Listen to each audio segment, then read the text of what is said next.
All right, I'm ready. You ready? Am I co-host? Just send me as co-host. I will. All right.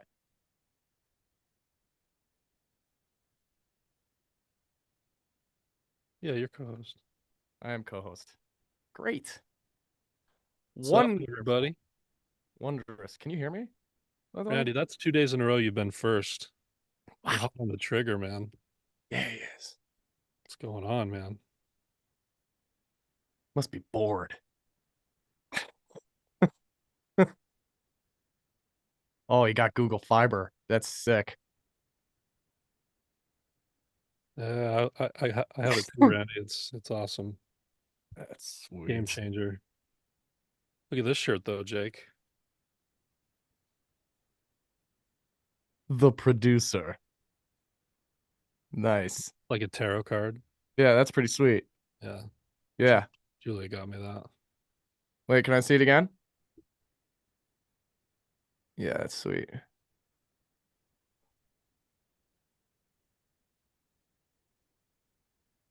Yeah, of the Grateful Dead.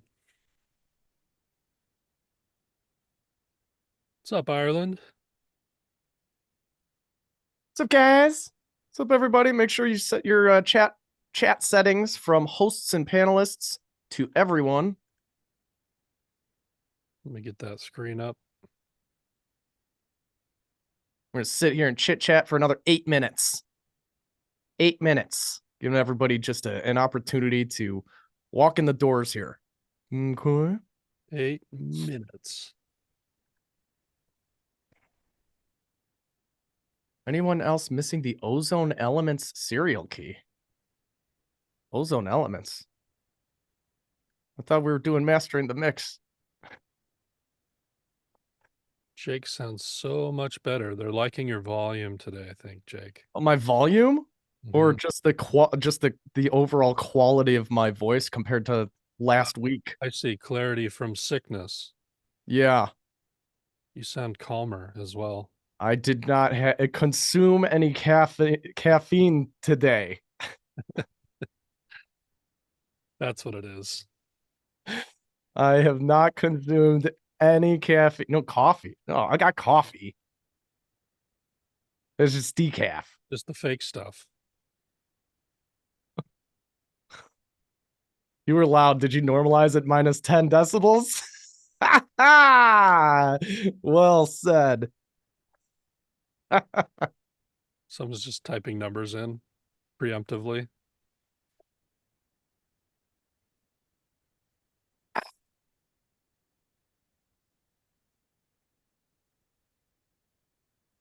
Yeah, clipped or compressed. Yes, you can watch the replay. They're available at courses.mastering.com.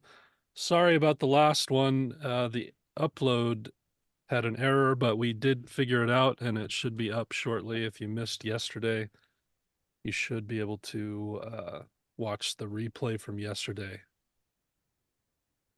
My vocals are a little loud. How's this?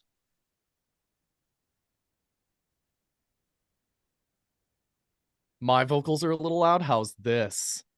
How's this? How's this? Yeah, you can watch the replay even if you watched it yesterday. Yeah, Brian says it's scary that Jake drinks decaf. I always thought he was just always super amped up on caffeine. Nope. This is my baseline. Today you get my baseline. Yesterday you got me like up here, which is really bad for my heart. I can't be doing that. It's good for your heart. This is my baseline.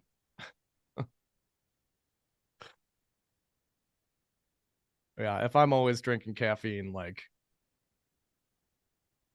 I wouldn't be able to be around a lot of people all the time. It gets sick of me really quick. Is Ghost and the Giant the right file? Yeah, that's the one. You did miss much if you missed yesterday. Missed the whole foundation. You missed, yeah, you missed a ton of stuff. Don't worry, the replay's up. Go back, watch the replay because if you haven't been to these things before, and even if you have, sometimes we cover stuff in these events um that just kind of like pops up randomly, Unique things. right? Yeah, very unique kind of thing. So make sure you go back and check it out. There's um there's always value in, uh, it's wild because when I when I research things, I might spend like an hour or something like that. But there's like a 10-second nugget or 20-second nugget or like a smaller chunk that could completely shift my mindset. Totally. Just one thing that somebody says just in passing could be the thing that transforms your mindset and sets you on the path to something that's like the next best version of yourself. You know what I mean? Um, that's what it's like for me anyway. So Lewis asks a question while we wait. Is the expectation from a customer that they do not apply any processing to tracks prior to sending them to you? No. Uh, they can send you all the processing they want. A lot of processing is part of sound design, for example. Um, I usually like the vocals somewhat clean. I like sometimes I like reverbs taken off, but what I have my customers do is I'll just have them send me a wet and a dry bounce. It only takes a second longer to do both. Once you have it all configured for bouncing, it's just a couple of boxes, at least in Logic, that you can switch and check differently to do a wet and a dry bounce. So it only takes one more pass. And I'll usually start with the wet stuff, the stuff with everything baked in. And then if there's any problems, if there's a troublesome track or something like that, then I'll go snag it from the dry folder. But I want all their vision baked in.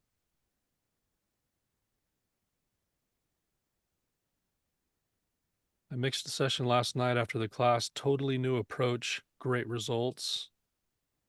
Thanks. Awesome. There's no serial for Ozone. It was a plugin called Levels by Mastering the Mix.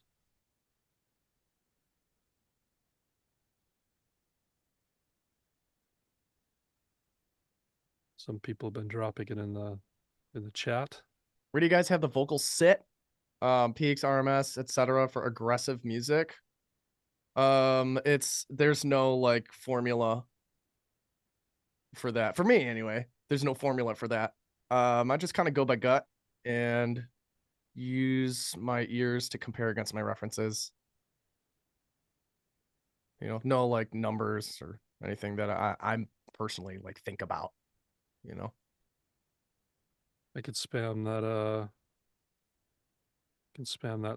that link to download Levels again in chat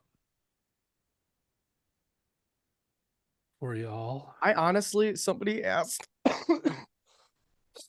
excuse me, somebody actually asked this question. You know, if you had to choose between, and I'm rephrasing a little bit, but if you had to choose between the PAS analyzer from Waves and reference by mastering the mix, which would you choose?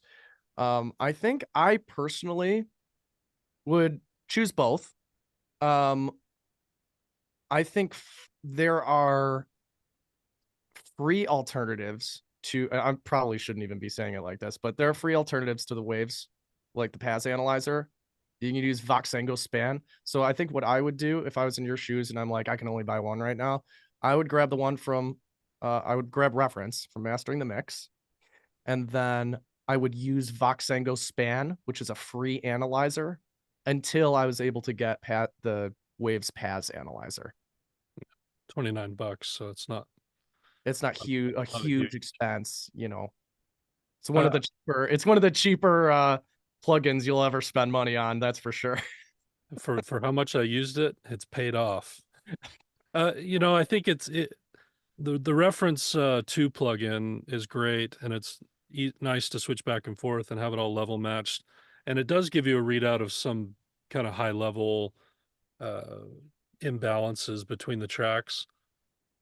the reason to have PAS or span or something like that, I think, is it's a little bit more detailed. In a mixing context, you'll be able to see a lot more problems.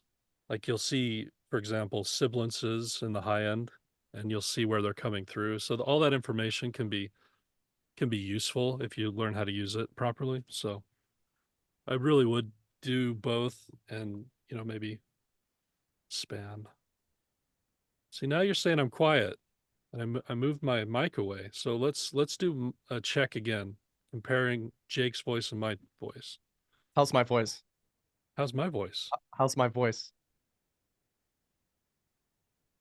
How's my voice? Jake How's is my louder. how's my voice? What Right. if Well, I could speak down here? how about now? How about now?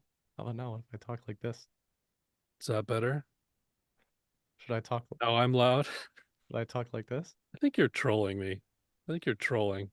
Maybe wait, I'll just be back here. Should I be up here like this?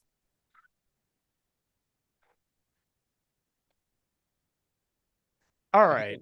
I don't We're I don't really focus on LRA, Jonas. Oh, I got a good one. Before we get started today, we're gonna start right now, I promise. But I have I have um I have something for you. I didn't know that Sylvester Stallone is actually on his third marriage. Do you guys know this?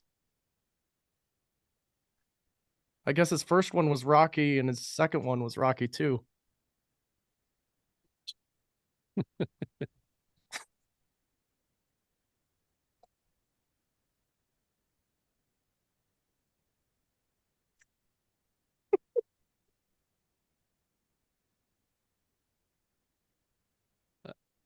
I like that one all right. I'm okay with that one.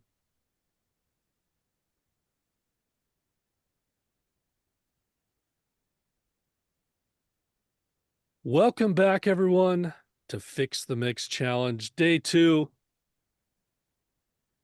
Day 1 was a lot of fun. Welcome back for those of you who are here again.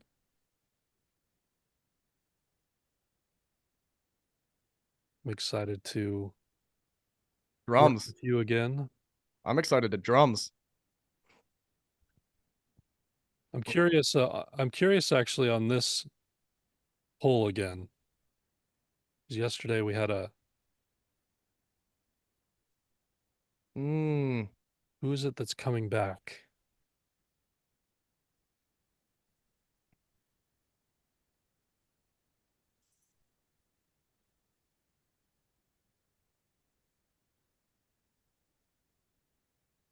I guess for those of you who are picking number 2, are you saying Was that's yesterday your first one? yesterday your first one? Yeah. Yeah. That's Ah, what I'm I see. guessing. Yeah. Got it. Let's get rid of that poll real quick. I was just curious. Yep. Well, thanks for staying with us. Fix the Mix Challenge Day 2. This is a lot of fun. We have a lot of stuff to break down, so let's dive in. If you missed yesterday, again, my name is Caleb Lovelace, Director of Education for mastering.com. I've been in the music industry wearing different hats and doing all sorts of different things for about 25 years.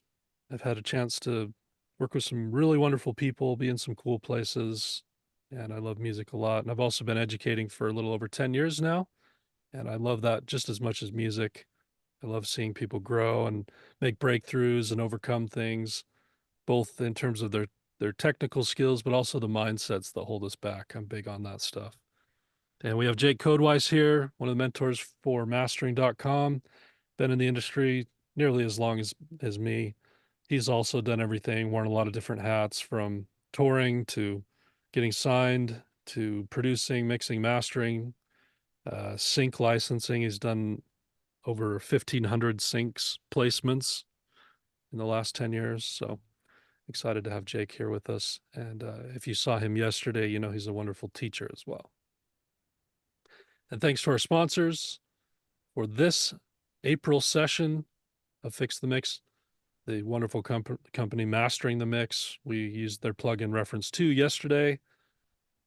they just allow these to be free for everybody, and they don't give us any, there's no sort of monetary agreement with us. They just like to host these because they're big on education, and they gave that free plugin away yesterday. It's very kind of them to allow us to make these free. And then in terms of day one action items, you should have got that session. Hopefully you were able to get that from courses.mastering.com. Excuse me.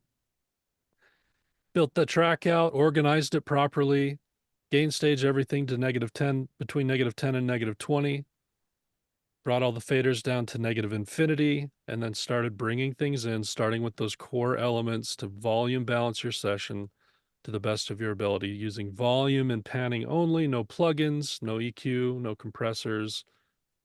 How did that go? Did some of you do that? One's in chat if you're able to do that.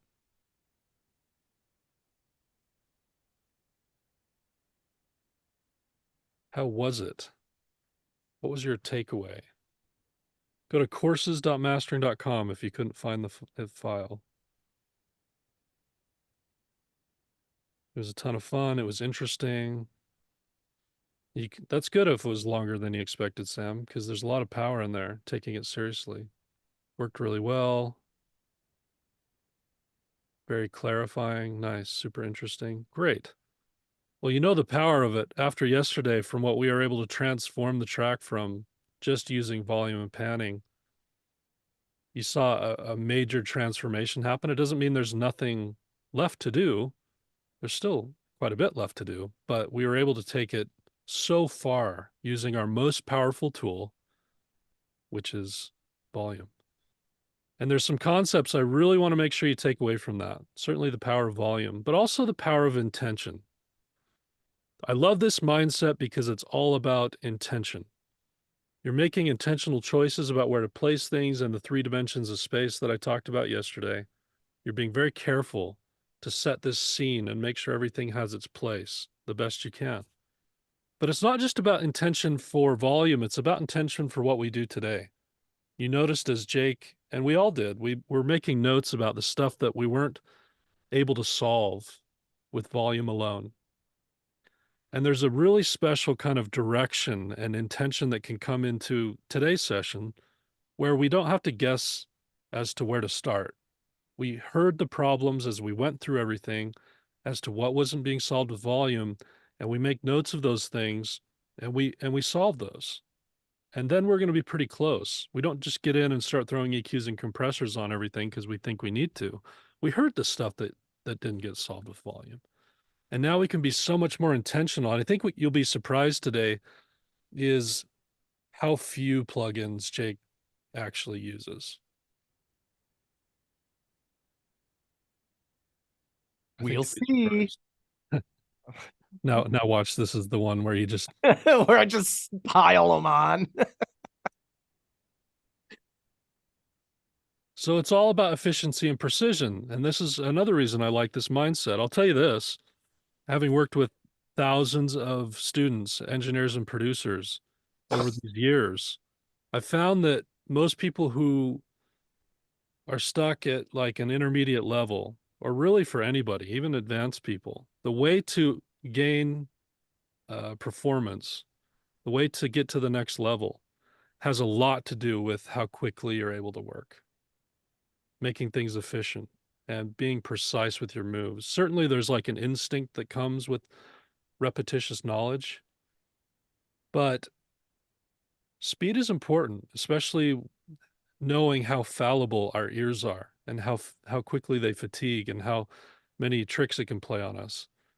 We are best when we're fresh, and so there's something to be said for all these types of mindsets that can speed up our process and allow us to be more focused and precise with our moves. It really, that alone can give you that extra bump you need to get into a more professional level. And I've seen that just time and time again. We also talked about the end in mind perspective. So if you made it to the end, which most of you did, by the way, we talked about what mastering engineers understand that's unique to when you've done a bunch of mastering for people. You get to see all of the problems that make mastering hard or make it impossible for you to bring the volume of a track up to industry standard levels and have it be clear and legible. There's things you just can't fix in mastering. And so what it does is it kind of forces you to push back on your entire process, whether you're working with clients or yourself, especially for those of us who are working with our own material. We can see, if we start to understand mastering and the mastering mindset, all of the problems that we've been making all the way. And you'll find it's a culmination of little things from the very first time you press record all the way through production, all the way through mixing. It adds up to something. And when you apply that final limiter in mastering, all of the good things you did and all of the mistakes you made become very apparent. They come full force loud to your ears. And we can reverse engineer that process, and hopefully using those metering tools and referencing tools that we talked about yesterday can give you some of that end in mind perspective, even though we're not specifically talking about mastering in this course. So using frequency analyzers. Goals for today: to better understand when and why to control frequencies, to better understand when and especially why to control dynamics, and then the same for spatial processing. And I'll also give you a little bit more about mastering mindset at the end of today, if that was useful to you. It's all about instrumentals today. We're not going to work on the vocal yet. That's all for tomorrow. Tomorrow's going to be an insane vocal session. I'm pretty excited about it. There's a lot we can do with this, and it's just we're going to make it sound really expensive. I'm pretty excited for that. But today it's all about instrumentals. Let's carve out the space we need so the vocals can sit in there nicely. And you don't have to work like this, by the way. We're breaking this up for the sake of this webinar. It's okay if you don't, if you did these together.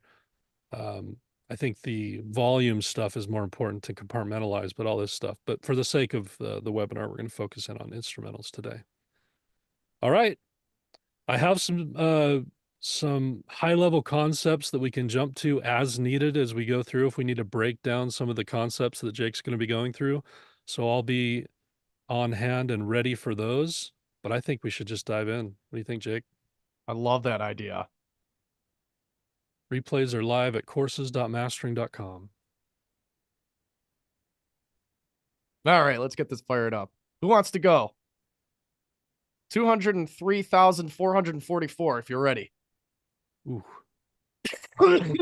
Almost, Roger.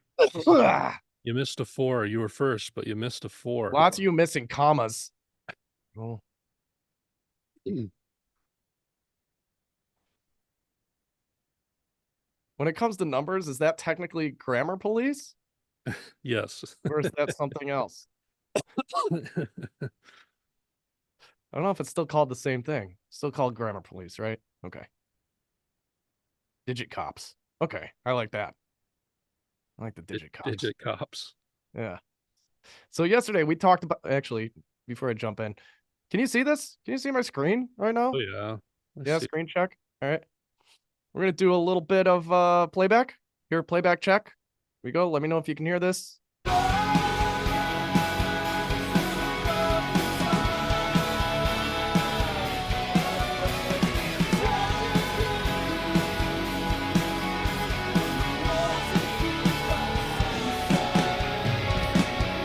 Okay. And we're hearing it, right? Is it a little quiet or is it okay? Volume's great. Okay. Cool.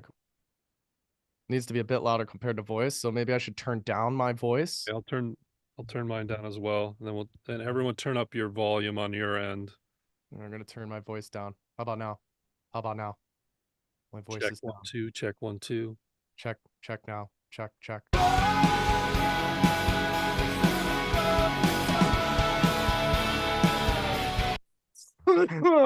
Sweet. Let's go. I think I have decaf coffee grounds caught in my throat. We're just gonna work through them. Here we go.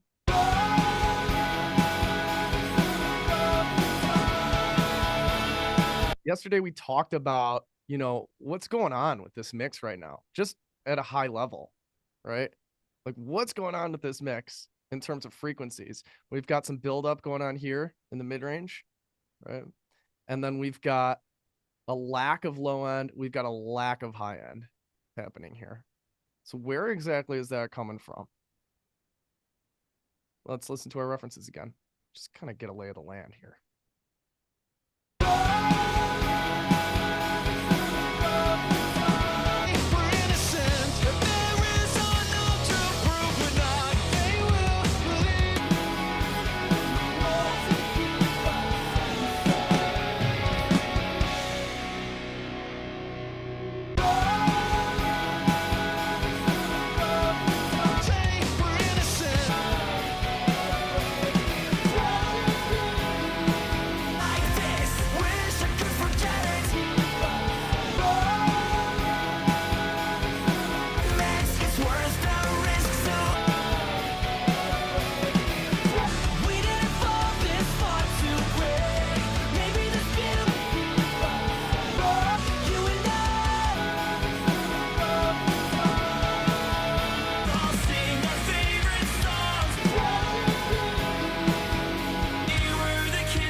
What's contributing? I'm going to ask you guys a few questions.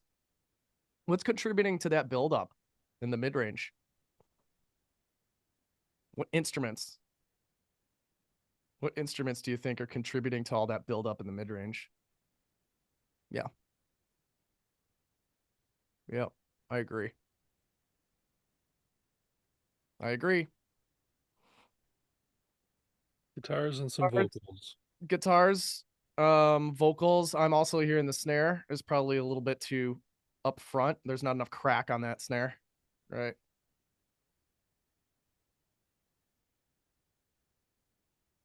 So we're gonna clean this stuff up. We can take vocals out of the equation for now, and just kind of focus on instruments. And I'm gonna start with the drums. Just gonna hit that right off of the bat.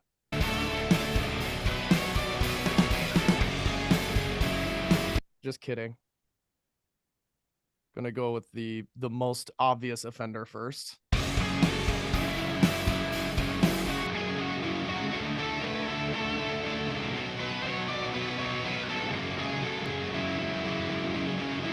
This is right on the bus.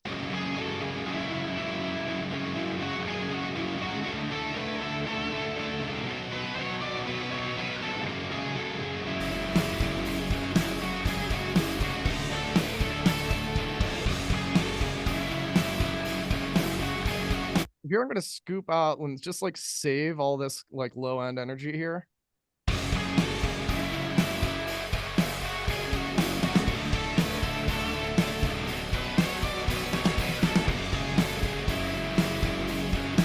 And really just kind of what I'm listening for is when the body of the guitar starts to go away, and then I just back off a little bit.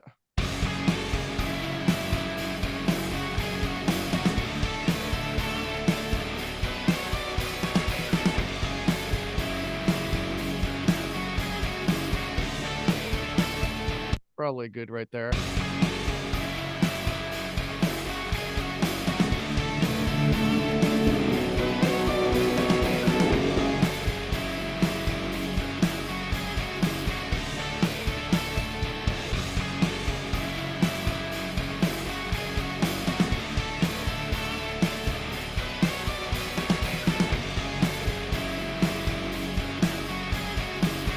I'm thinking just like a broad scoop in here.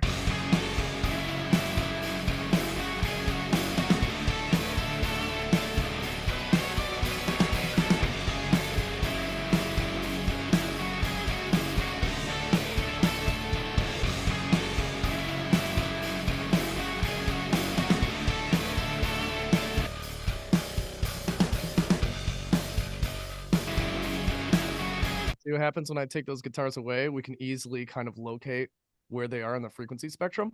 Just want to make one little point here. If you are going to mute vocals like we did here, you need to remember that they're going to be there adding information in. And we care about the sum of the frequencies in that part because it all sounds the same to the human ear. And so we can just keep in mind and use your imagination that there's going to be a little bit more of this. So you can go a little bit low and realize that the vocals will take it up a little bit there. Oh yeah, absolutely.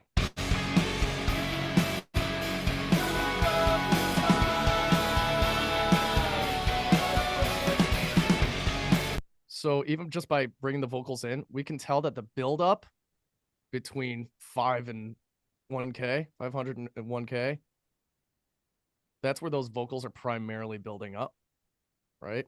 This area is due to guitars and other instrumentations, right? So guitars, bass, drums.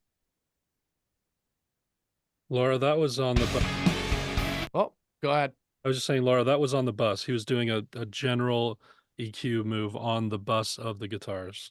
Yep. So here's the guitars with and without EQ.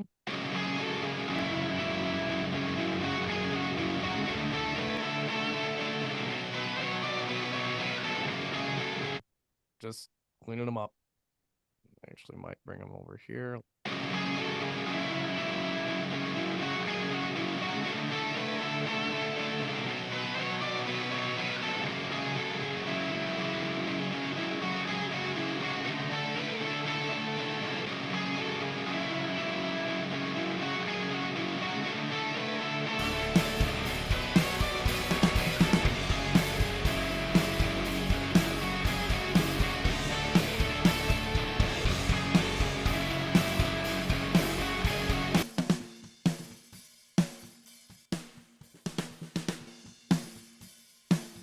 No, you wouldn't always bus. You wouldn't always do that on the bus. But since the guitars are all kind of doing a similar thing there, and they're kind of one wall of sound for the most part,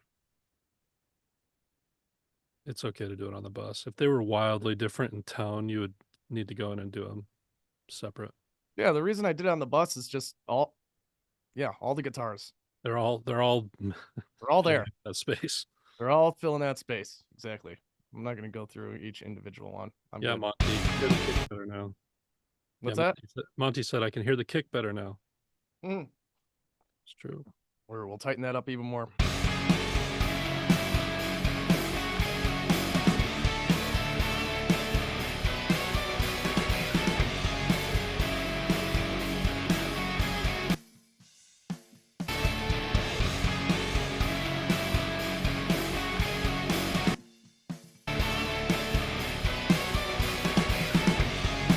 So the snare top is where like all the gut punch kind of comes from, right? Like that 200-ish range, usually the low mids kind of coming from the top of the snare. And I like to think of it as that characteristic the punch characteristic, right? There's too much of that going on right now. So instead of using an EQ, some of you might be tempted to go in there and say, hey, where's this frequency buildup coming from? Let's use an EQ and kind of take it down. Instead, we're using these multiple mics effectively as different frequency ranges, right? So I'm pulling down. This is like the same thing as pulling down an EQ, right? In that range, in that low mid range.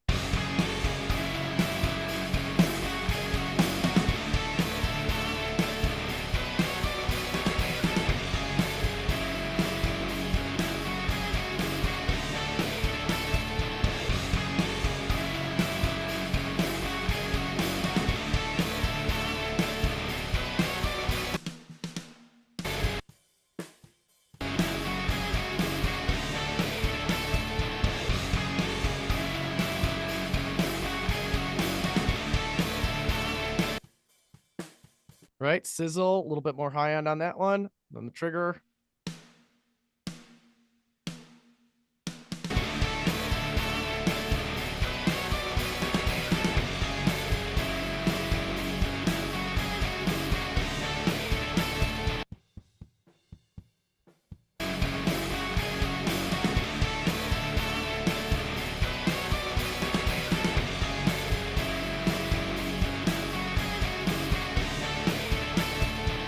Yeah, I think the kick out is actually, there's not like a whole big benefit of even having that in there. So I'm just going to mute it and I'm not going to use it.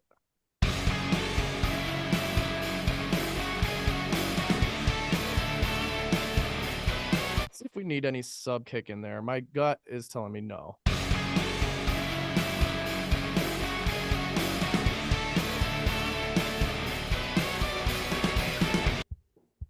I actually like it though.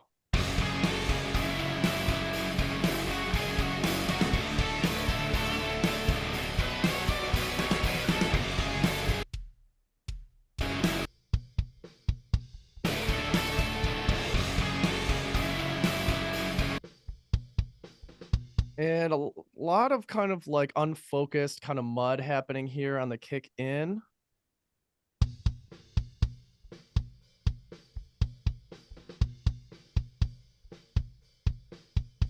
Why do I have a game plugin on there? Because I was demonstrating something yesterday.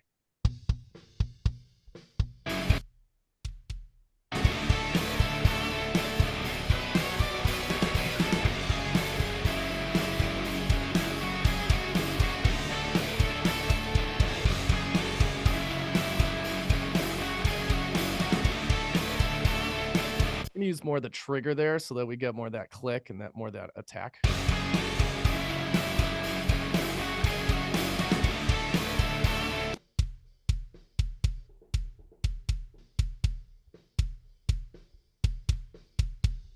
Then this is just really kind of like just using that for body.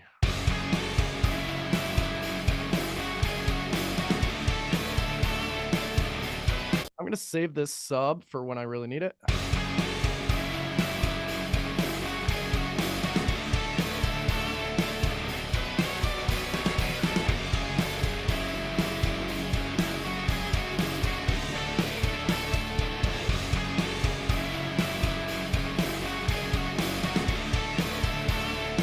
A lot of leaning up I think we can do on just this kick as a whole. Let's check this out. Kick in. Okay.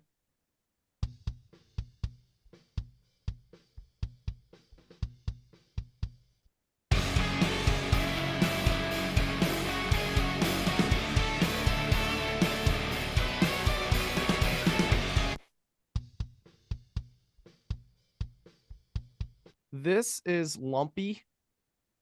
I like to use funny words to describe frequencies and sounds. It's just muddy here. It's not focused. And it's kind of like making this kick sound like sloppy.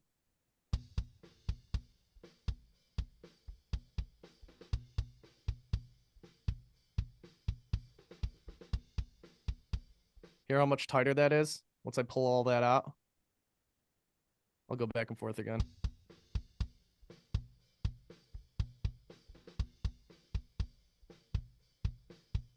Now, you might like that. You might think that sounds good, but remember, we got a bass to put in there. So we're just kind of like focusing this kick a little bit more towards this area of the frequency spectrum so that bass has like a nice kind of like pocket to sit in.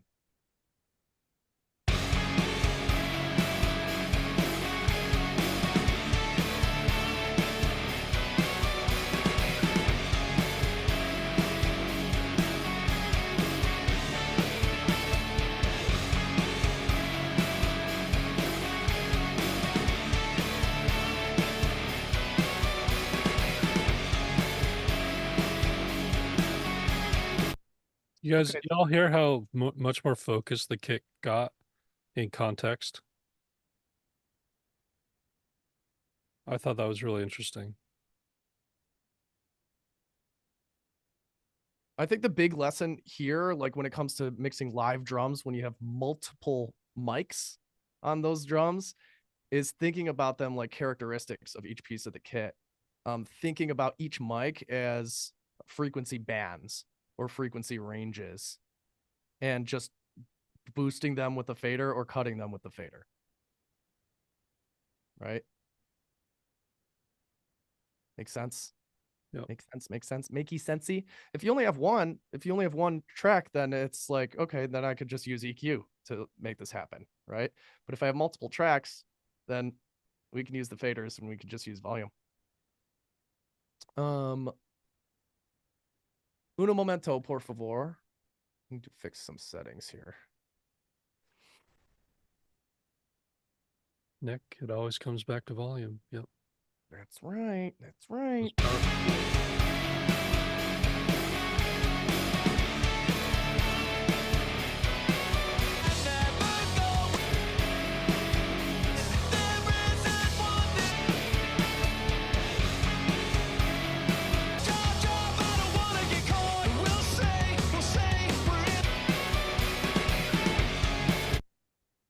Now, notice the difference in just those few moves? How much closer we got?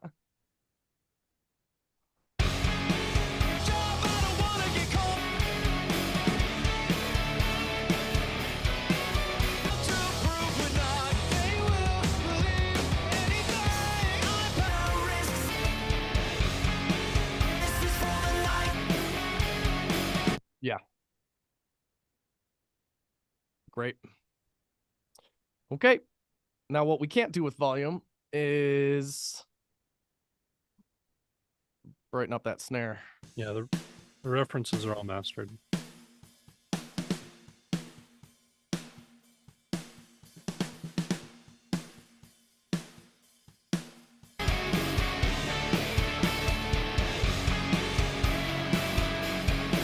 I think we can focus that kick a little bit more too. So I'm going to start to use some processing here. I'm going to use my go-tos today. Is that cool with you guys? Sometimes I use stock plugins. Sometimes I use my, my go-to tools. I was thinking today, just kind of not gatekeeping anything. I'll just show you my whole process and like my personal arsenal here. It's just an 1176. Yeah.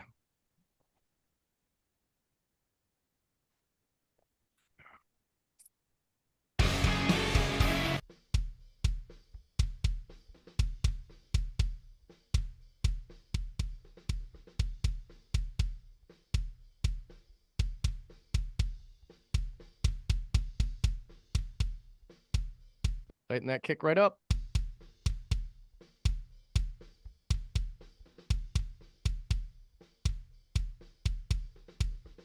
Really just like taking the sustain of that kick and turning it down.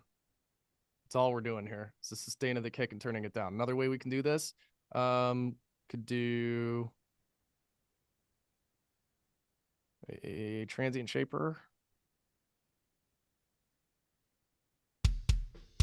And just turn down the sustain of the signal.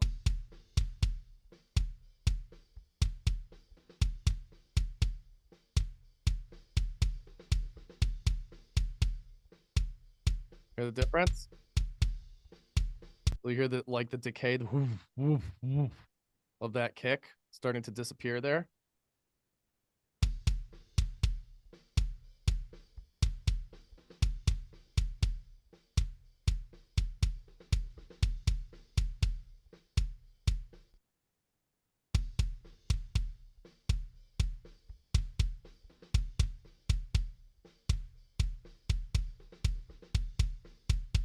This one's a little bit clickier, a little bit more high end than this one.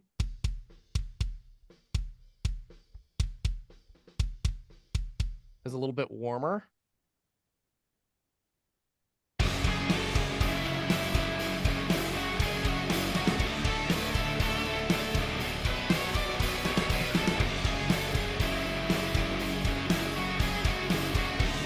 I like the transient shaper. Leave room for the bass and like all of those other kind of like pumping guitars to just kind of. Does anyone need a breakdown of compressors and enhancing with this type of stuff? One's in chat if you'd like a breakdown of that. Okay. Looks like most people are saying no, so we'll just continue. All right. Let me take over for a sec.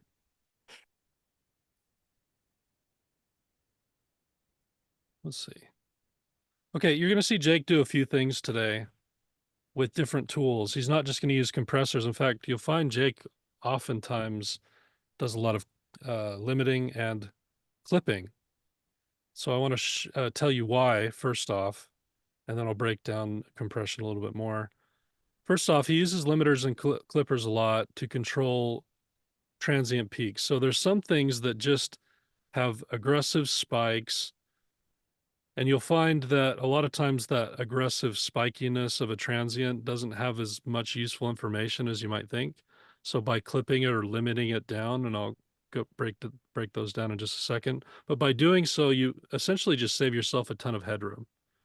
you can chop off or limit those transient spikes. And you'll see sometimes where Jake will apply that to a kick or a snare or something like that and save 4 or 5 dB of headroom, and it won't sound any different. It'll just be 4 to 5 dB less on the meter, but to our ears, it will sound essentially the same. And if you have an end in mind perspective on that, just realize that every time you save energy now in the mix, it's energy that I could use as a mastering engineer to make your track louder and more clear. It'll allow my mastering tools to work as they should instead of being overwhelmed by massive transient spikes. So transient control is really important. You're also going to see Jake really find consistency with the track. So as we move forward, especially and tomorrow as we have the vocal in there. I talked yesterday about we're always telling a story, and we always want a lead part of the story to be forward, and we wouldn't want anything in the background to distract. So if there was a kick that sometimes was too loud or a bass that had notes that would just distract the ear away from what we want the listener to be focused on, oftentimes the vocal or something, then that's not good. And that's where dynamic control can be about consistency. We can normalize those sounds to be effective as background sounds, supportive, but not distracting to the ear. And we'll also do it for the lead roll so that the lead roll is consistent through the track. It never dips behind the music or becomes too loud, like the vocal never dips behind the music or becomes too loud. That's all about creating consistency.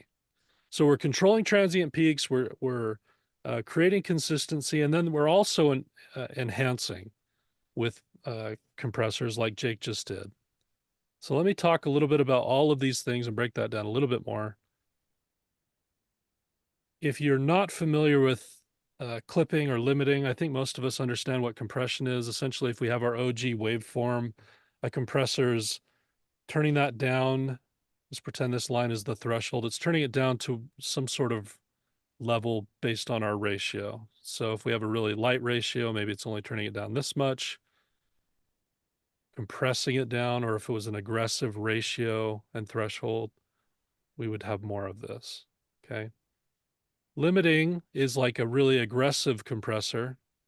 So it's getting a lot more, it's turning it down a lot more to that threshold line. And a clipper is literally just shaving off the top of the transient, which is more destructive, but oftentimes not in a bad way. It's going to impart some distortion if used heavily, but if used lightly, you probably won't hear it. And even moderate usage for certain instruments can actually sound good. Might add some brightness to a snare, for example. That's not necessarily a bad thing.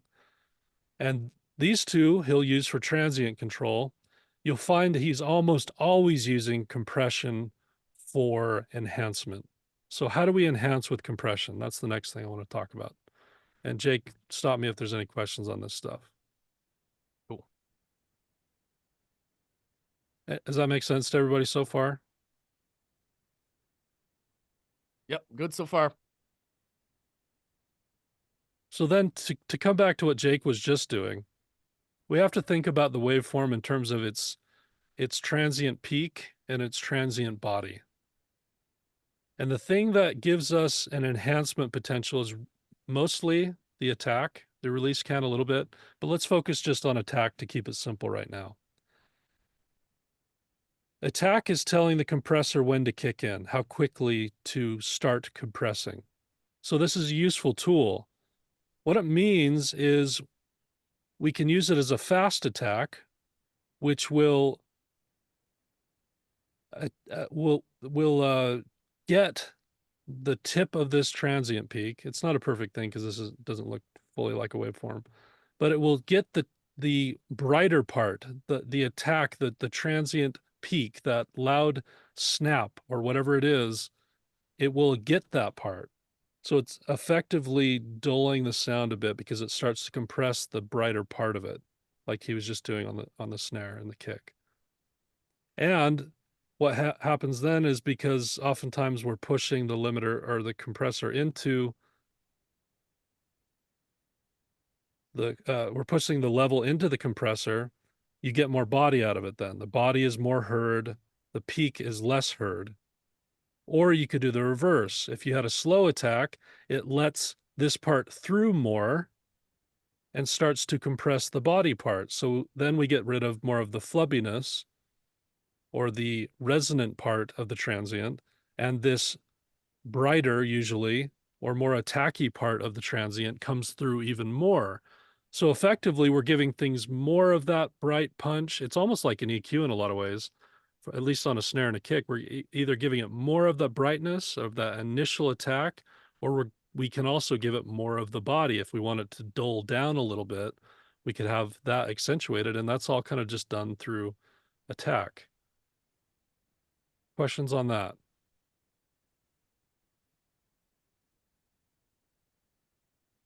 Yeah, and for me, like just to kind of simplify it even further is like a what I like to think of just like in my head, it's like slow attack, it's going to give you more punch. Fast attack is just going to be more control. Slow attack for punch, fast attack for control.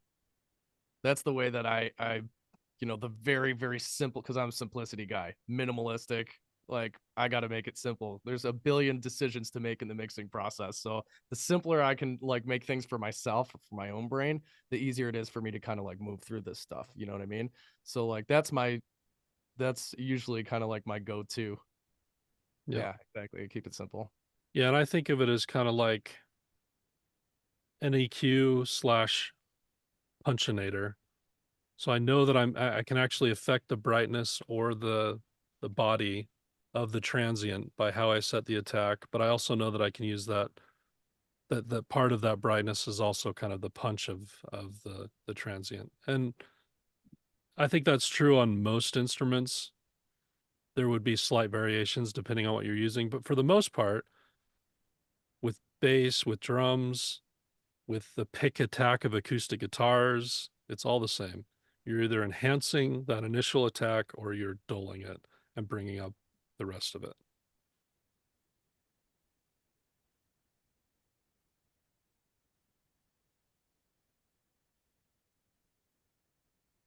If you had a track with EQ and the same track without EQ sent to you, which one would you use? The one that sounds better. Yeah. I would try. Yeah, like the 10-hour compression course or whatever it is. But does that make like on a so ratio ratio you just have to think of as how much it's doing. Not in terms of compression, which is like the line in which it starts to compress, but how much after it hits that line does it start to compress? So that's why a limiter, for example, is just a really high ratio compressor. A one to like a 2-to-1 compressor might look like that. A 3-to-1, an infinite looks like a limiter because that's what it is. It's just telling it how much of the signal coming through do I compress and how much do I let pass through. Punchinator, yeah. Making sense? Clear? You get a nicer result with low ratios. You'll get a subtler result. I like to think of a ratio knob as an intensity knob. Again, this is just my like trying to simplify things in my brain. I think of a ratio knob as an intensity knob, right? How intense or obvious do I want the effect to sound? Right? The lower the ratio, the less intense or less obvious it sounds, and the more natural it'll sound. The higher the ratio, the more obvious or intense the effect. Right? Yeah. That's how I like to, again, just my own personal kind of way of thinking of it.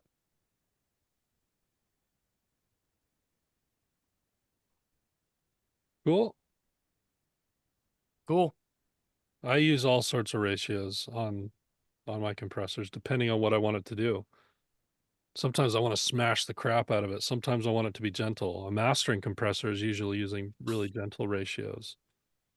If I'm adding, but if I'm enhancing or adding saturation or different with the compressor, you can really add some harmonic distortion, some different things if you really crank it down. Yeah, I won't get into release too much, but it's essentially the opposite of attack. You just have to think of it as how quickly it returns back to nominal and starts the process of compressing again.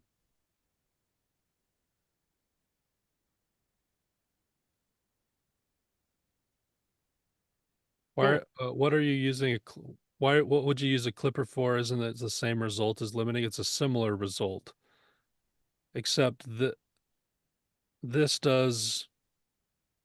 It's even more aggressive, I guess you could say.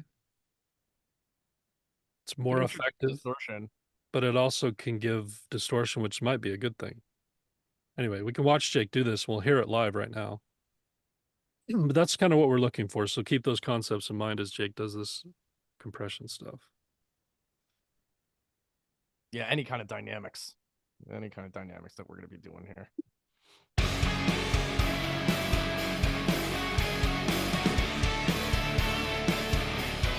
Let's clean up this snare.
Let's see if that snare cleans up if we take out the low end on the cymbals.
Cool.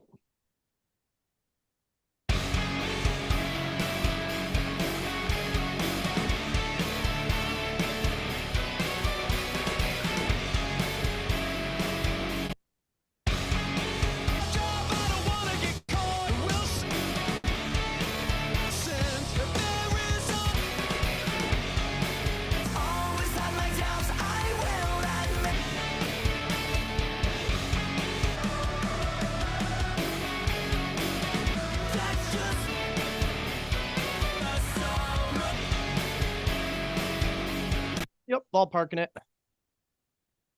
The ballpark sounds pretty good. I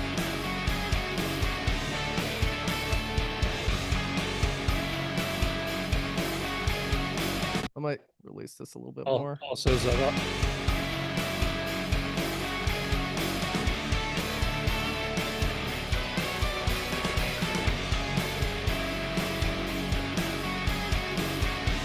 I generally like a little bit more of a punchier, kind of low mids on the snare.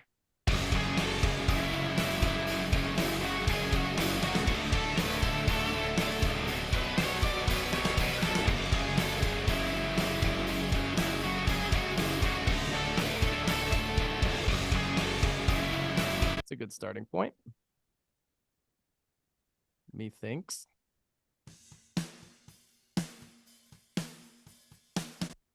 Experiment with a little bit of punch.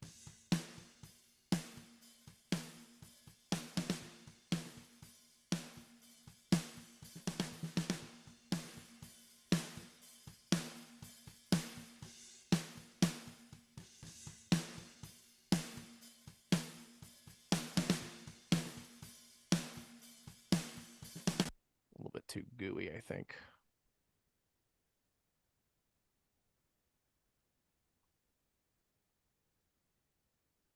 So now that we just talked about it, tell them what you're doing in practical example there. Yep, slow attack. I'm trying to make this snare a little bit more punchy, hit a little bit harder. So we are going to use some slow attack compression.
I like this one. It sounds a little bit more snappy.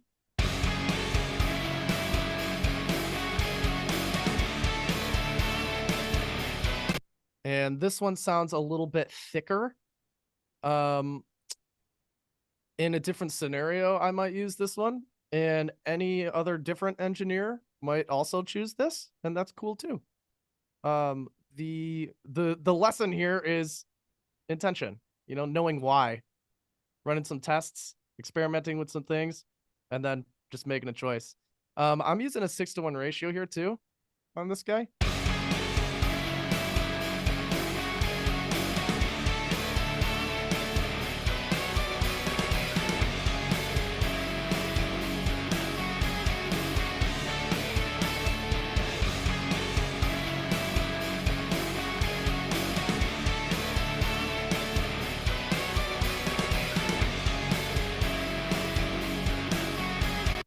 And I've also rolled the mix knob back a little bit, so I'm not like pumping the signal all the way through this.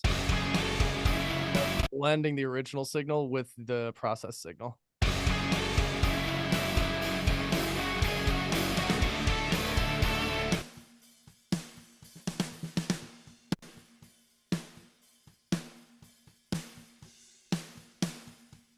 So just lifting this snare up, really lifting this snare up in the mix, making it a little bit snappier.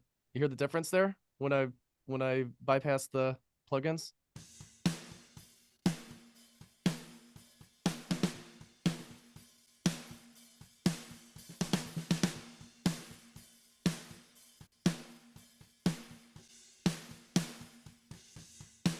It's just snappier, and it's lifted up. We're creating more height there.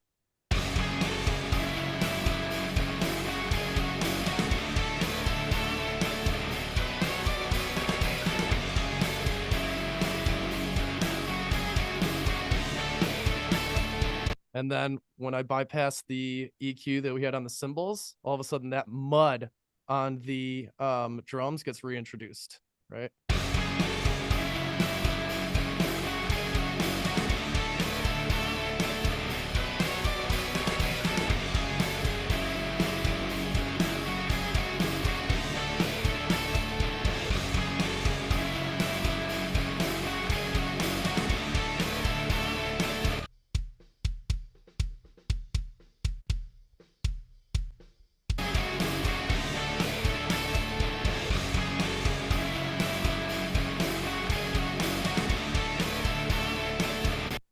I like it. I like where that's sitting. Let's just check against all these other snares. You're gonna hear each one of these snares is different from each other, but that's okay too.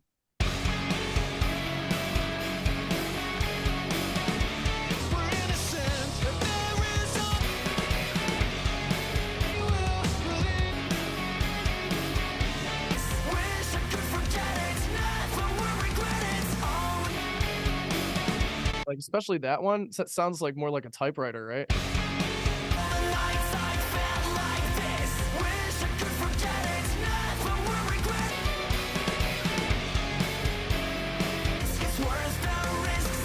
You know, that's a thinner snare, right? Or like less deep, I guess shallower snare. And it's just like pop, pop, pop, right? Different sound.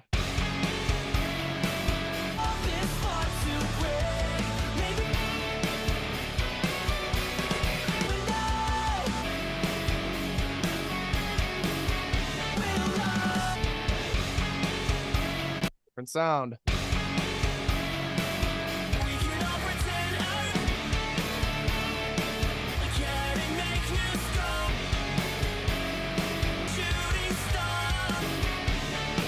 I like that Kids of Summer one because it's got a lot of like punch, right? And it's like got some body to it, you know, while still having like a nice kind of balanced snap. That's not like super snappy like this one.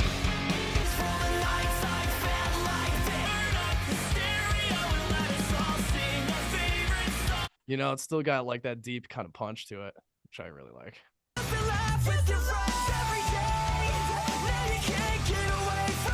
Here's another one with like less of that punch, right? More snap.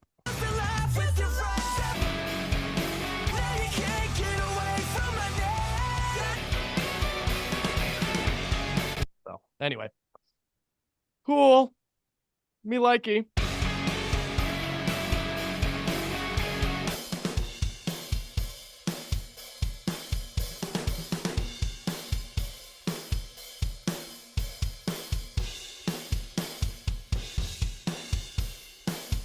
Let's check out our toms.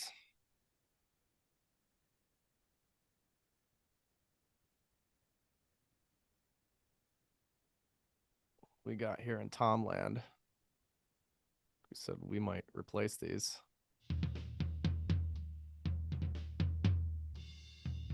Yeah. Yeah, I'm actually just gonna replace those.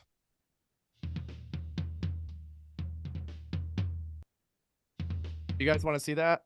You want to see replacement? Yeah. This is how I would do it. This is what I would do with these tracks. So, figured I'd just show you my process. Cool. Yeah. So, first thing I do here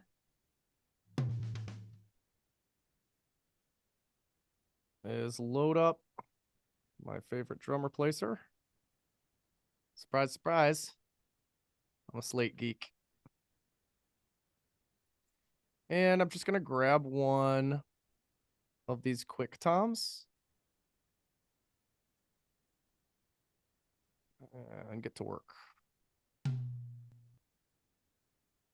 It's pretty close already. And what I like to do is try to match the pitch. So it's not too far off from the original intent. And that's pretty close. Just pitch it down a little bit. A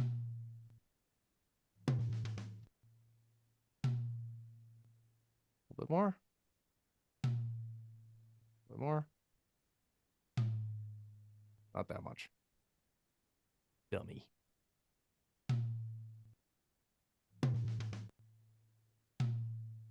That's pretty close. We're going to go with that. I'm going to pump the volume of the signal up. There it is. Nice hard hits.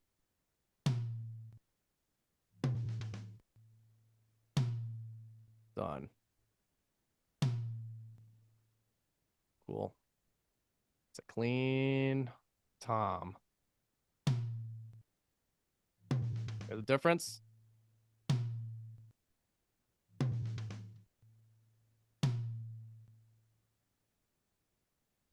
Done. Nice and quick. What's this next one?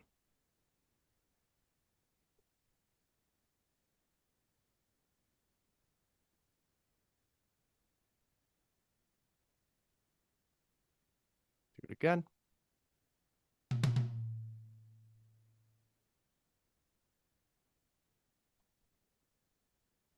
Grab a tom. Let's see what the pitch is like on this original. Yep, that's a different tom.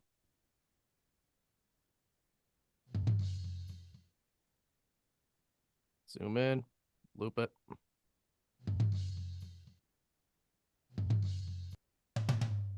Pretty darn close.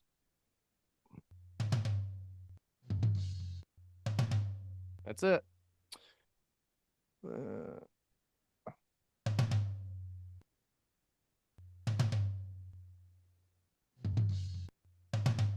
The difference? Next. Tom 3. Let's hit it. I'm going to go to this section here because this will be where we need to dial in the sensitivity.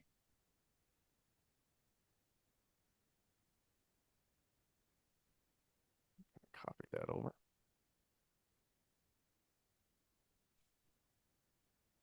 More toms. Let's check the pitch on it first. Yeah.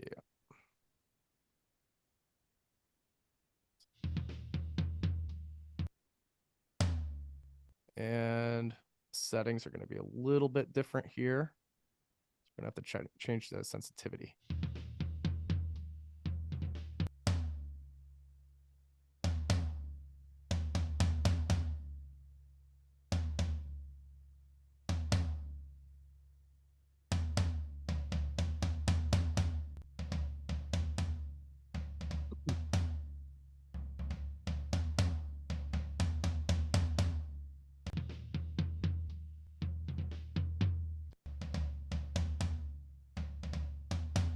Cool.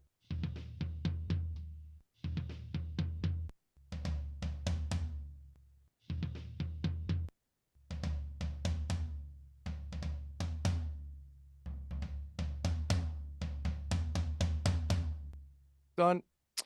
Let's check these other spots where those toms are to make sure we're not missing any transients.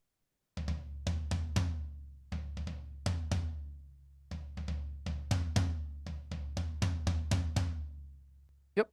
Cool.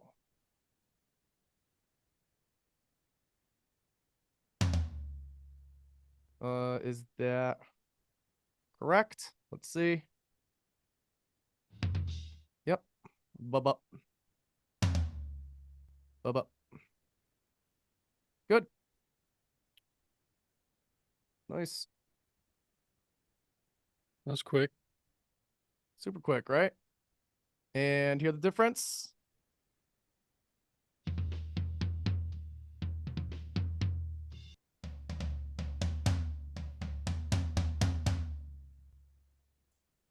Cool. And now I'm just going to bounce those in place. Commit.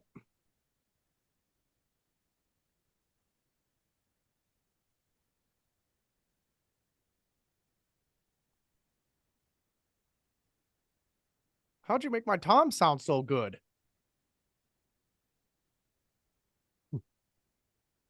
I've heard it many times, and they never knew.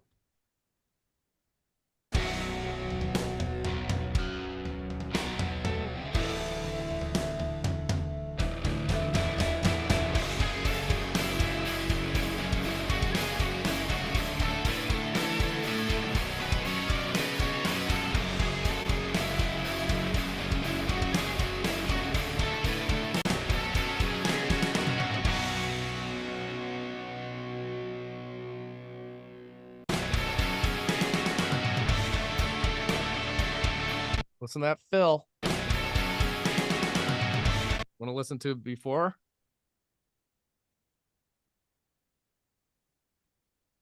I'll do a few more before and afters.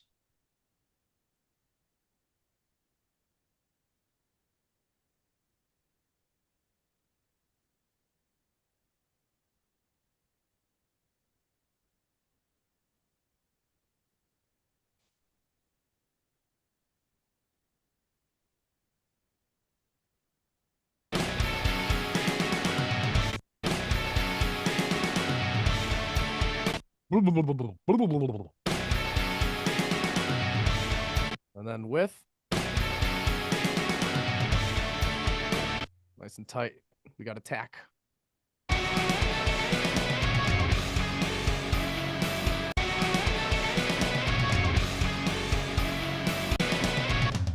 See what's going on with that.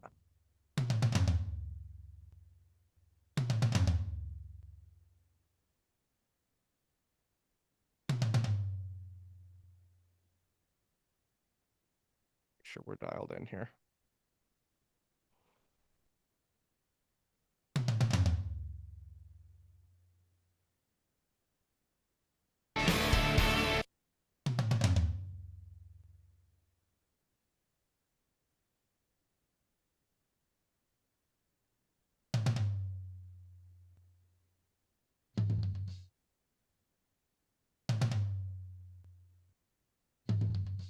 Yeah, we can do a bio break after this.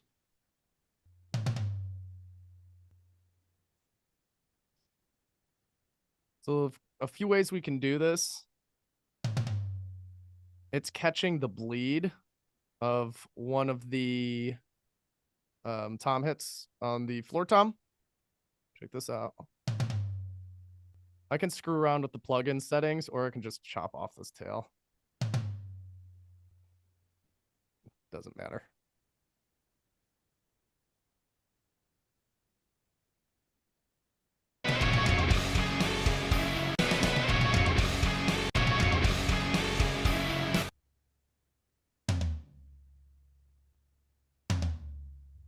Still sounds funny. Why?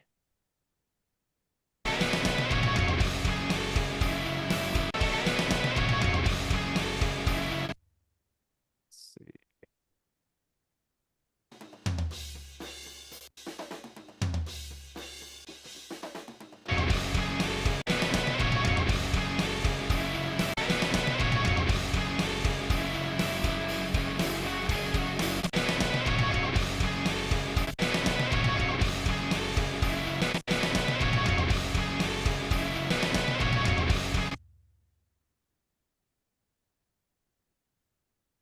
Let's do a little bit of that.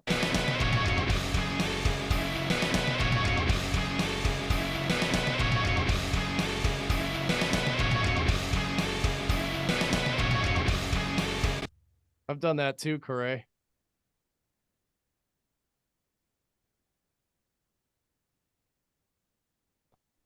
Corey says I would kill the mixer who replaced my guitar parts with MIDI tracks.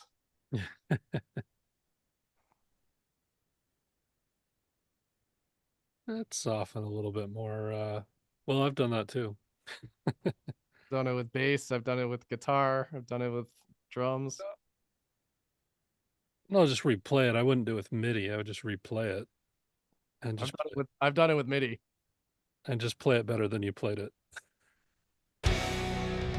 I've done both. The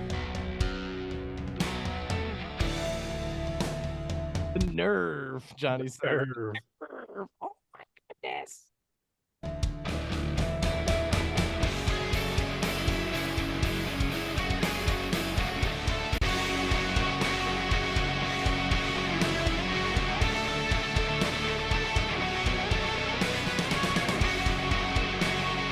You know, it's really easy to do this. To dial in like upper mid heavy tones on a guitar.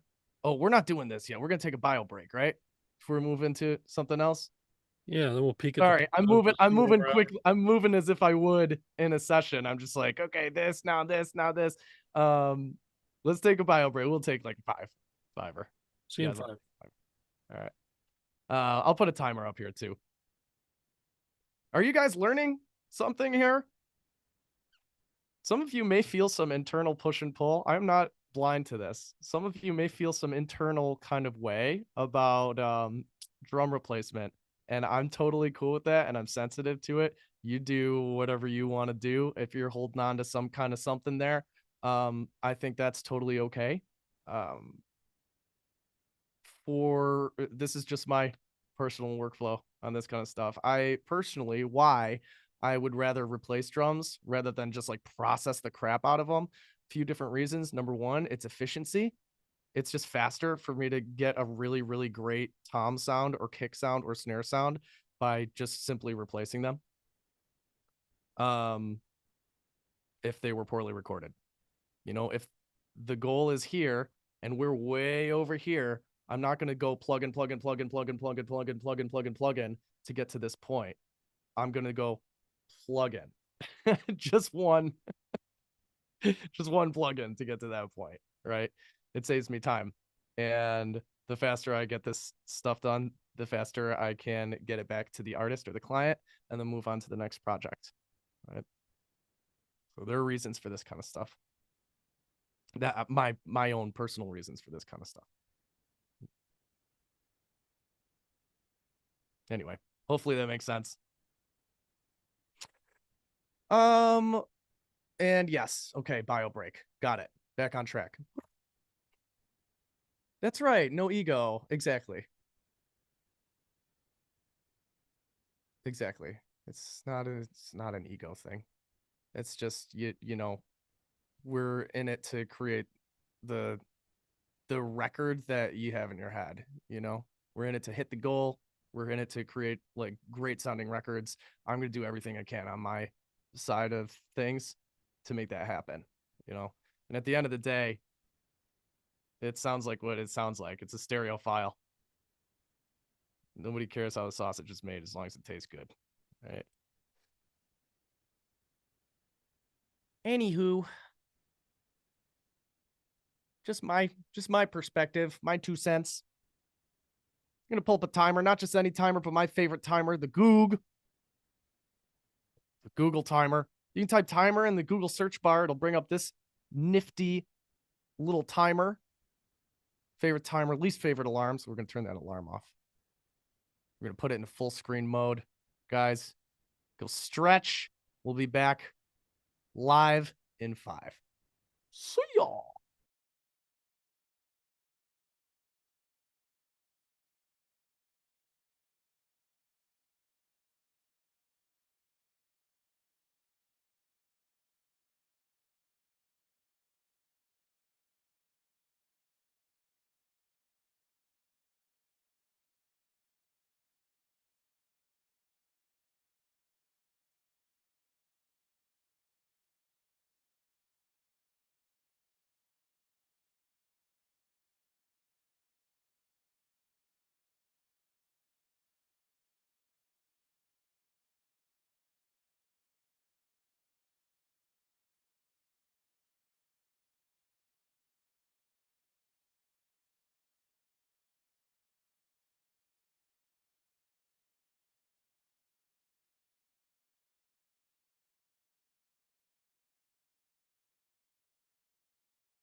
Hey guys. I'm gonna leave the timer up on the screen here, but I'm back, and I'm happy to answer any questions you might have up to this point.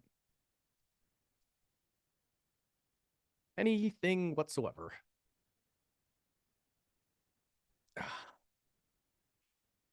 You guys with me? You sticking with me? Who's gonna go buy a drum replacer now?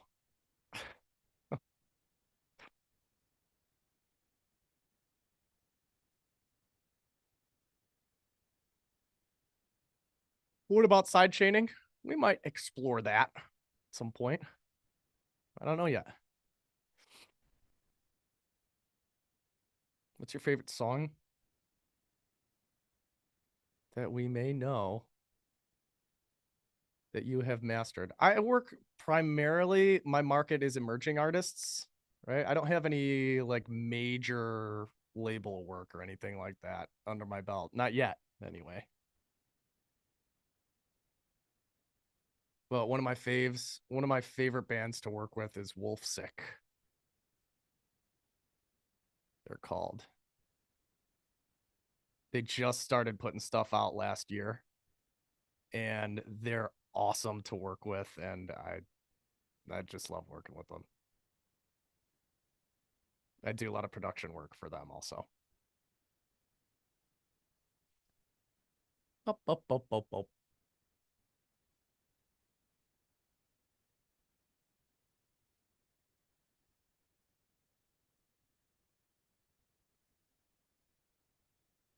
Oh, I had to step away for the first hour. I'm kind of missing out. Should I bail and watch the replay? No, you should probably just hang out. It's just a different vibe when you get to hang out, you know? When you get to interact and stuff. And you go back, watch what you missed later.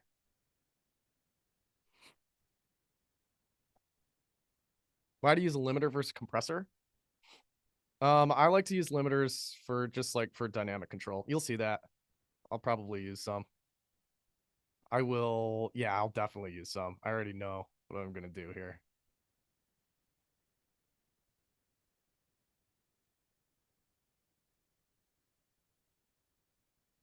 I'm pretty angry it was so easy. I've spent hours doing it differently.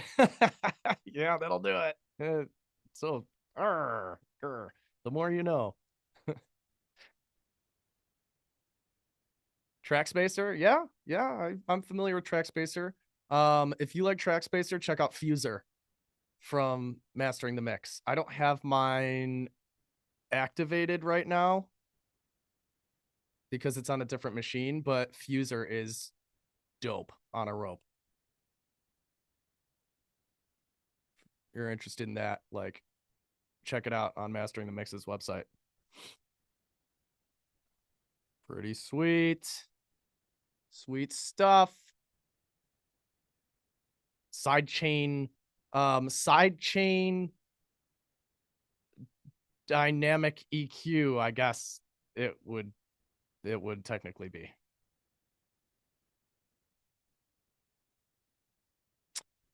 What else we got? You ever work on orchestral music? Absolutely. Yeah, totally. All the time. I just got like 3 Spitfire libraries. I'm super excited about.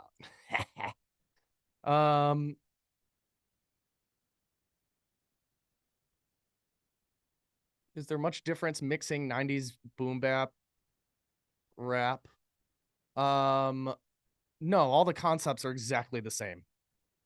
You know, the concept of knowing why and having intent behind your moves, like moving with intention, that's all the same. You're still manipulating audio signals with, you know, you're still manipulating frequencies and dynamics and thinking about spatial processing, like reverbs and delays and stuff like that. It's all the same. Genre agnostic.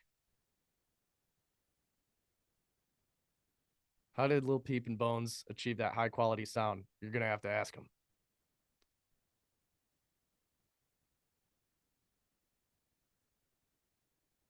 I've read that there's a difference in mixing for record and for online platforms. Is this true? Not in my experience. No. No difference. Any opinion on Luna? No opinion. I haven't used it.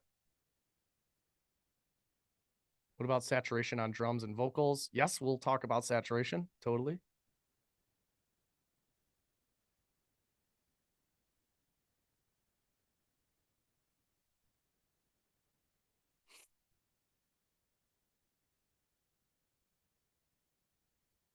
Any thoughts on Slate VSX modeling headphones to compensate for a tricky room?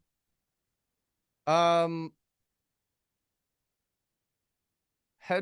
any headphones with a like, if you're looking for accuracy, any headphones with some kind of EQ compensation curve will do it. Don't feel like you need like Slate VSX or don't feel like you need X, Y, and Z in order to hear accurately. Any headphones that will give you like a flat frequency response if accuracy is like what you're going for. You can use like I've got these Bayer Dynamics, these DT770s Pro, and I apply an EQ compensation curves so that they're accurate. They represent the frequency range accurately. I use these Audazee LCD X's and open back. Same thing. I apply a frequency curve to for accuracy. I know some guys that just don't even do that. They just know their headphones and they know what their mixes sound like compared to their reference tracks in those headphones and in those environments, and you don't even mess with that. But I prefer accuracy personally. Anyway.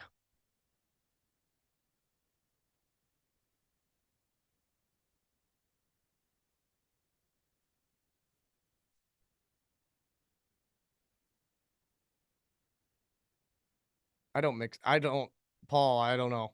I don't mix in headphones.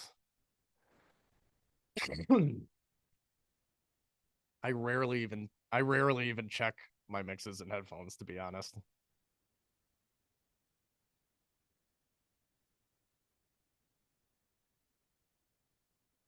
What's your take on top down? We just did a little bit of top down, didn't we? I don't do anything on the mix bus if that's what you're asking. I don't mix into any mix bus processing. I just don't do it.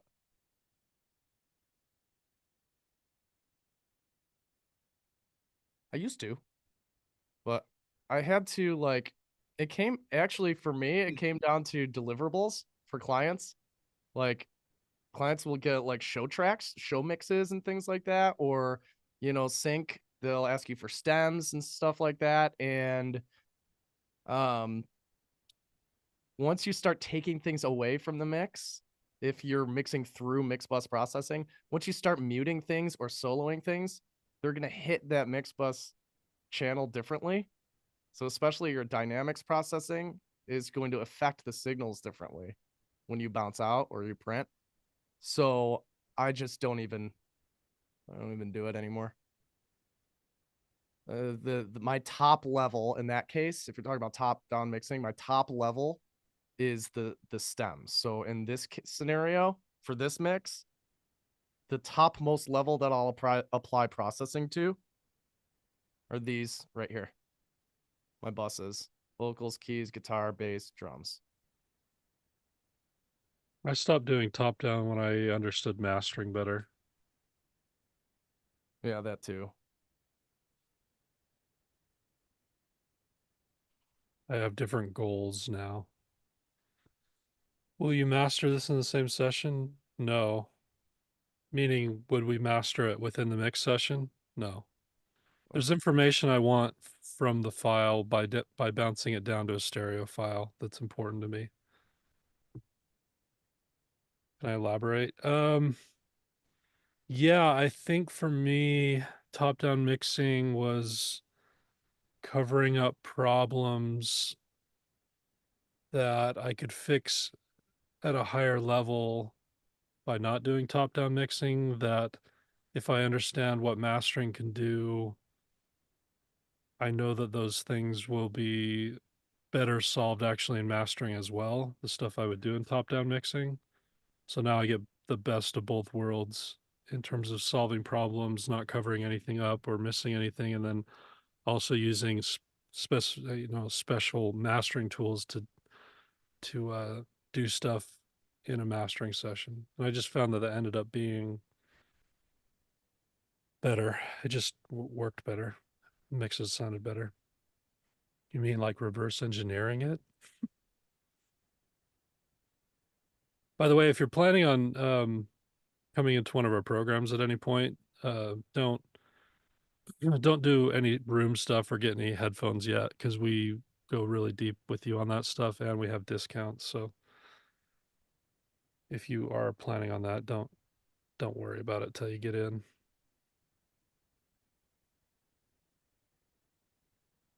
What do you think? Should we move on? Yes. I think so.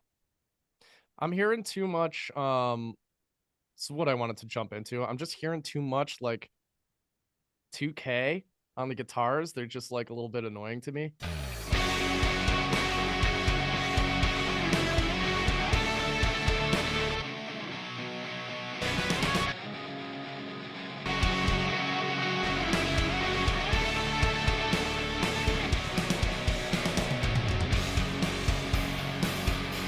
See if it's like because of this lead guitar or if it's like the whole like guitars as a whole.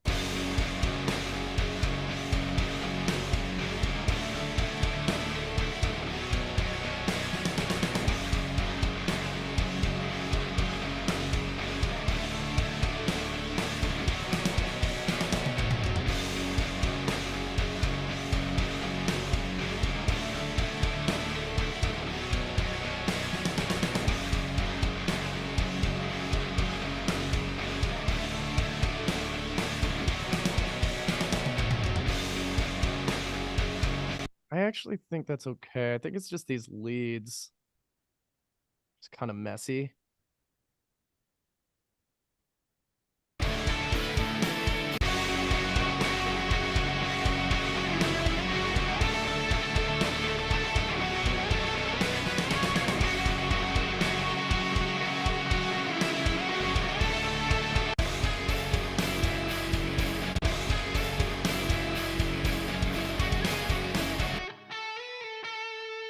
Okay.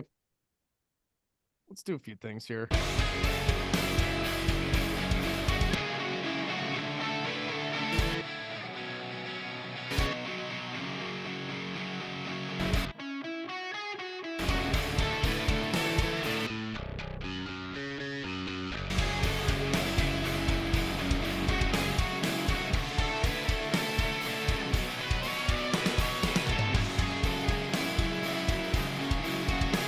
I'm gonna rebalance this bass.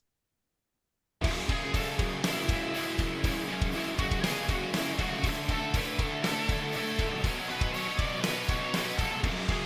gonna start.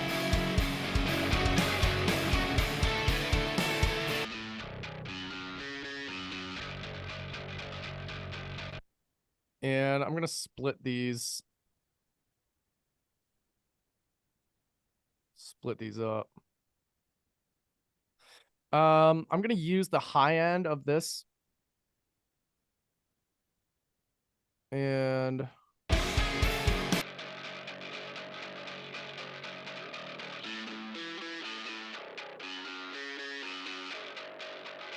just like that, the grit there. And then I'm gonna let this DI hold down the low end.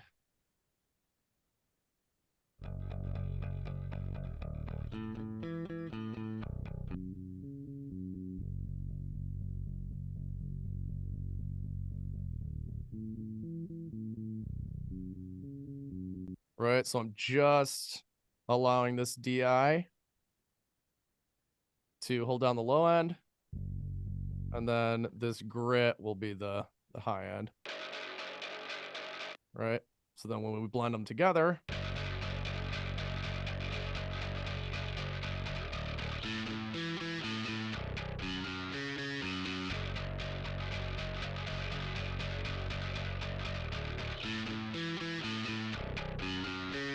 compared to this.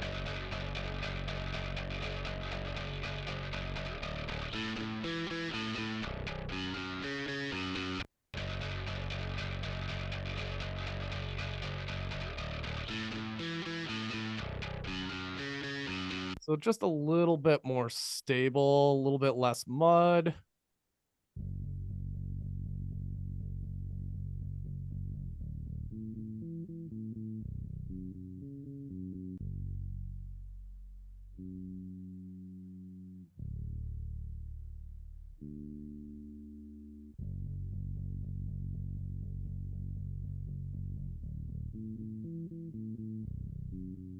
Cool.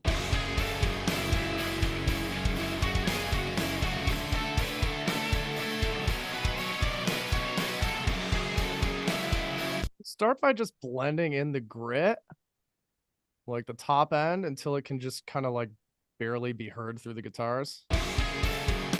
Turn off this lead. We're going to get to those later.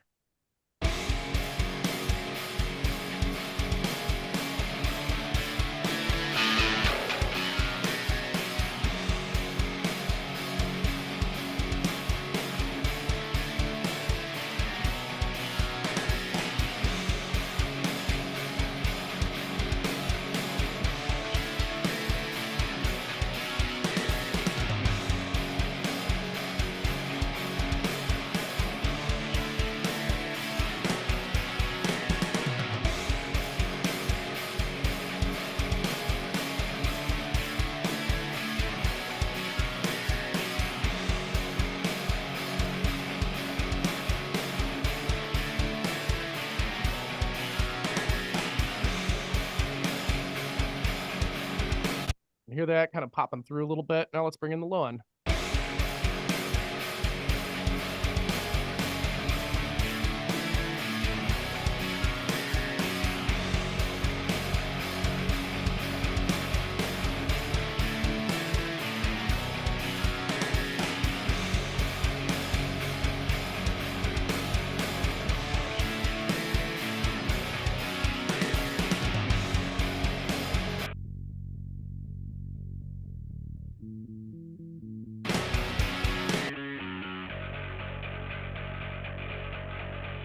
Listen to how terrible that sounds in solo.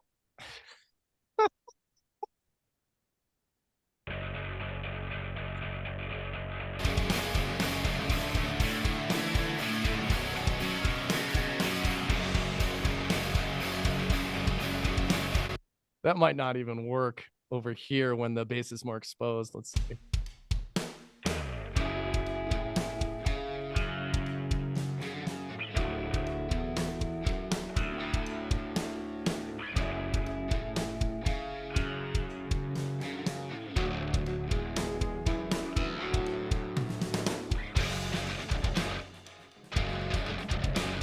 Yeah, instead of rolling that all the way off over here, we got to let that breathe a little bit.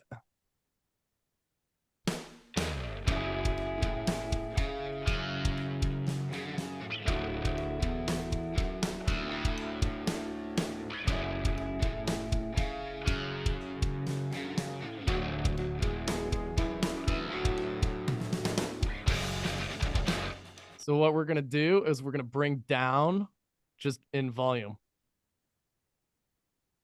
the grit of the bass, so it's filling up more the low end rather than the high end there.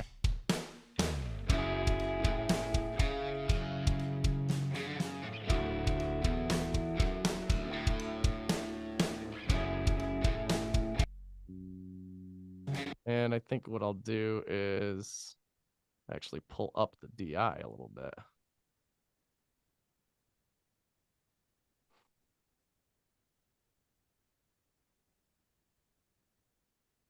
I think I'm going to need the vocal to make this decision, though.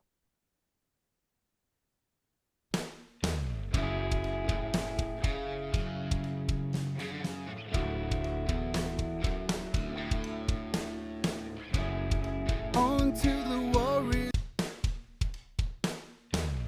Carry on until you fall to pieces. Carry on till you're stumbling half dead. On to the Warriors, and you can. It sounds like. Carry on until you fall to pieces. Carry on till you're stumbling half dead. On to the Warriors, and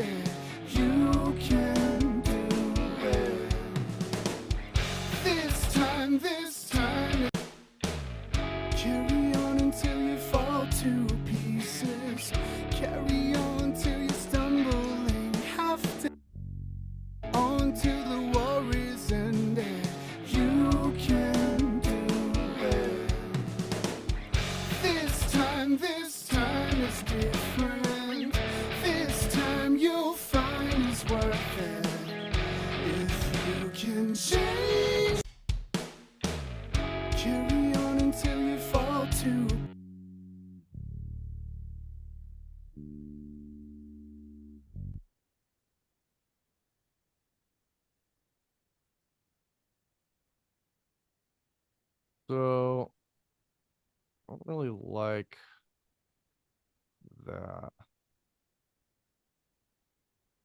So what I'm going to do here is I'm going to split this into a whole other kind of category here. Just create a third bass track.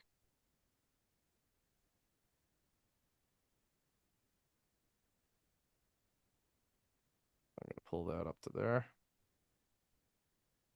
So basically the same EQ that we have on our grit one.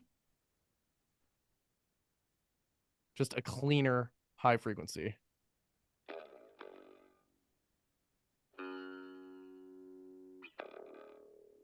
You're stumbling half dead onto the worries and you can do it.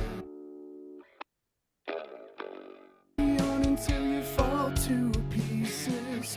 Carry on till you're stumbling half dead onto the worries and you can do it. This time. Maybe dirty that up a little bit.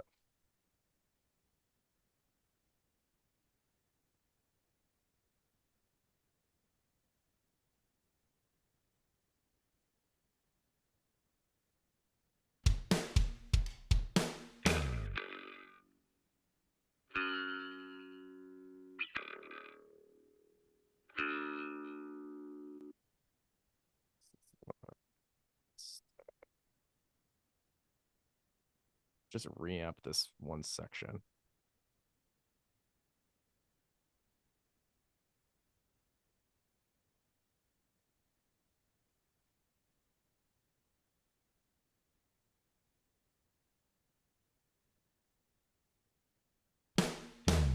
Carry on until you fall to pieces.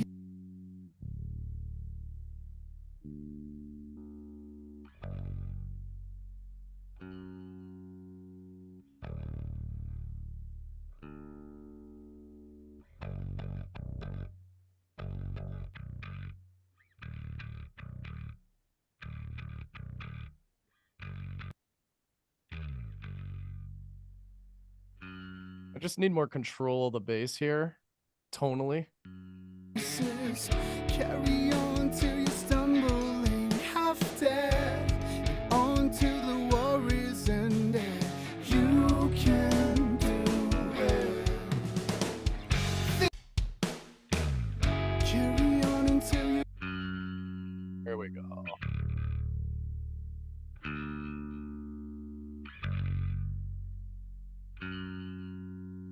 And before it even hits that, I'm gonna limit the crap out of it.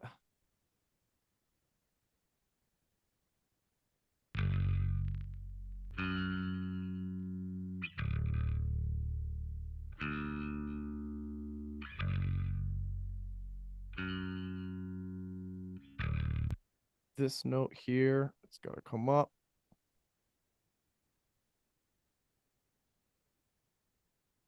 What?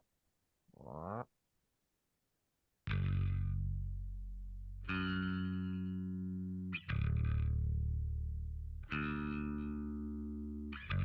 Find them why you're a part of why you're limiting here.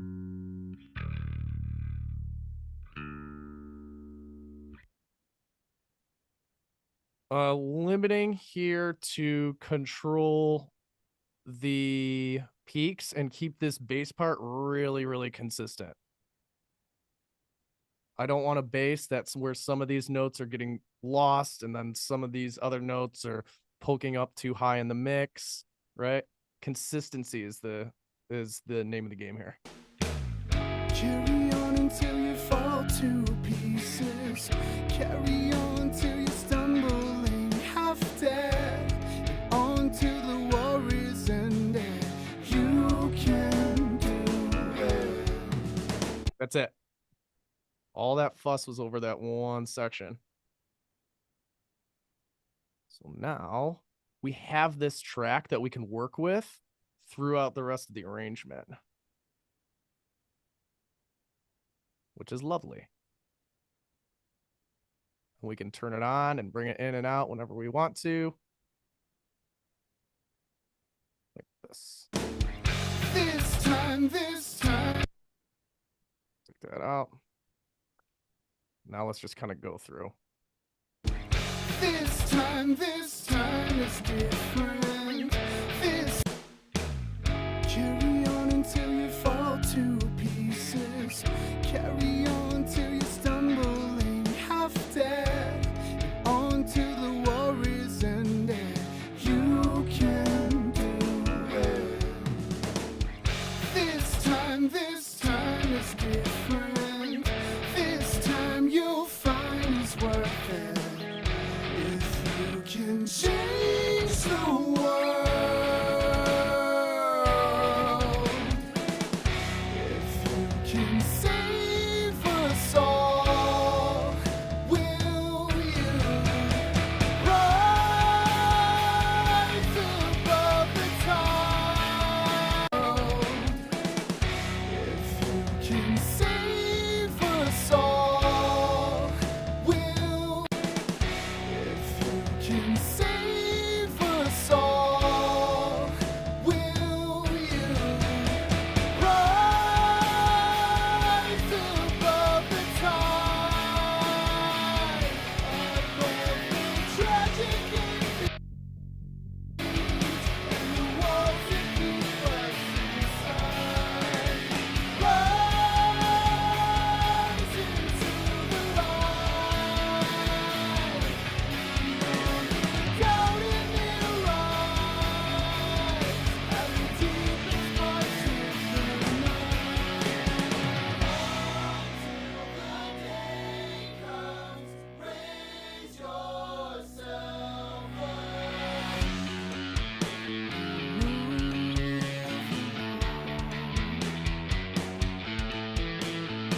Right? It just feels like this needs to be the route. Just for contrast's sake, you know?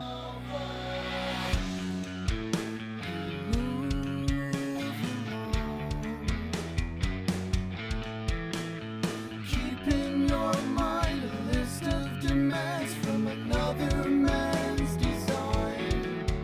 'Cause in this moment, the world is broken. The words won't break any bones.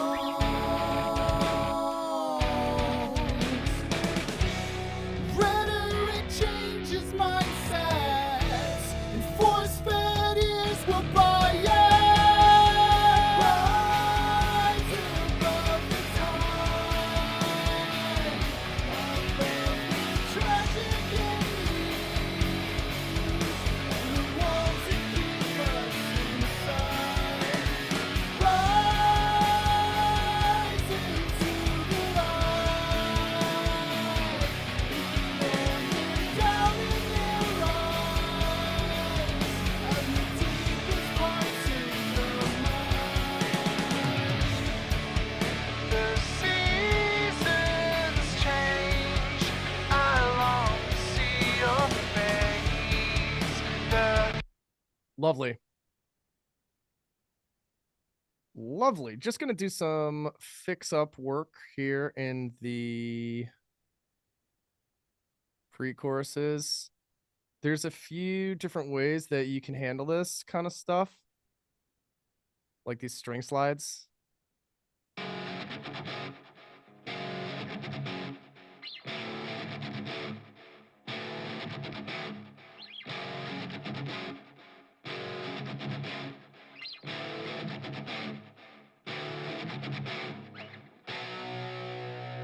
For me, I'm just gonna take these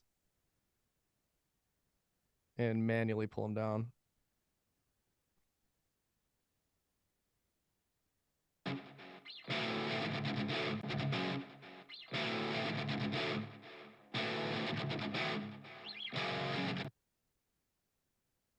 Go through and do it manually. I like to do this rather than use automated tools. I just think it sounds a little bit more natural. Takes a little bit extra time, but to me, it's totally worth it.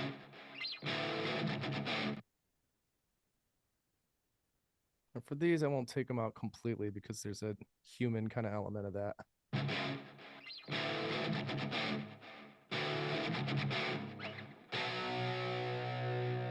You know, I still want there to be that like a little bit of that human performance and that feel, you know.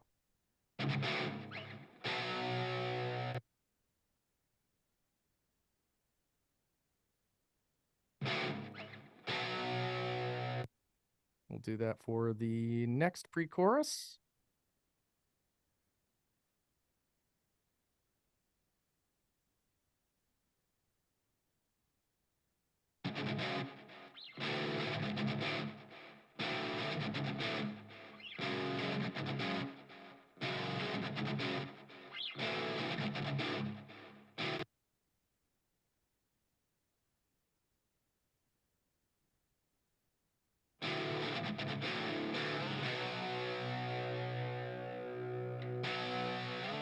That should do it. And we'll just probably don't need to crossfade those, but we'll just do it for good measure. And this time you'll find it's worth it if you can change the world. If you can save us all, will you rise above the top? Oh, mister, what are we going to do with you?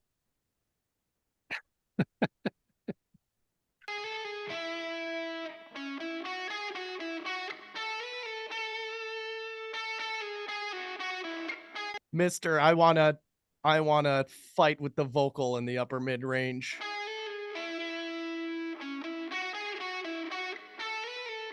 Mister, I want to fight with the vocal in the center of the mix.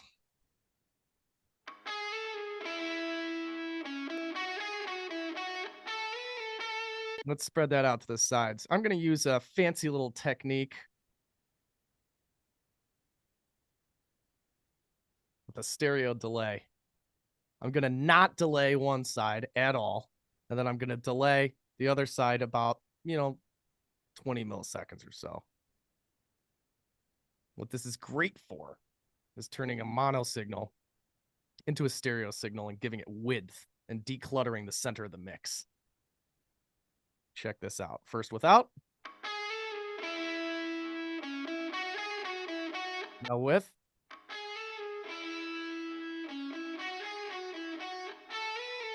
Hear the difference?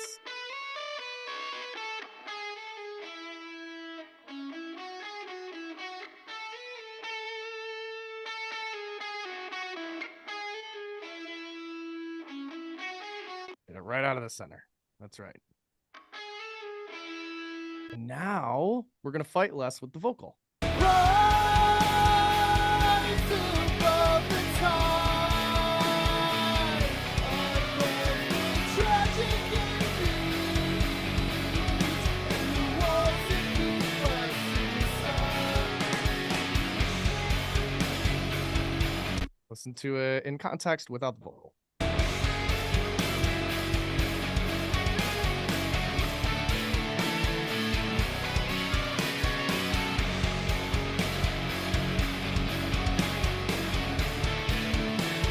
Oh, that's spread out to the sides now.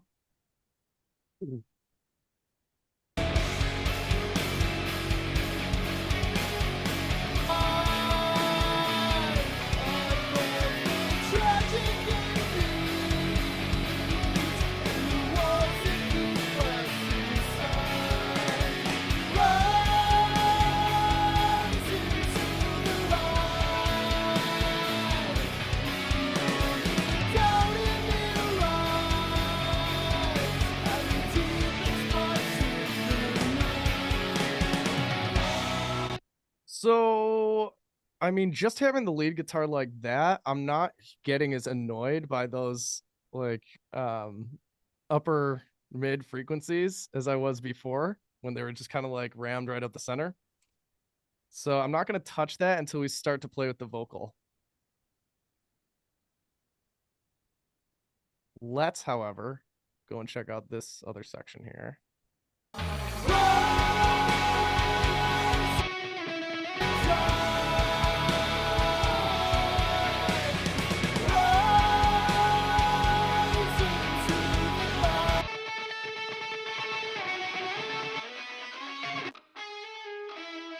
We determined that this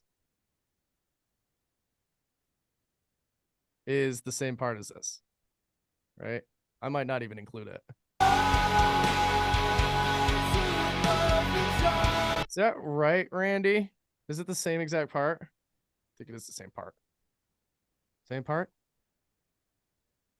Same part? Just double. Just a double, he says. Okay. We're going to mute it. We'll bring it back in later if we need it.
I can't help it. I gotta pull some of this, like, this 2K-ish out of there.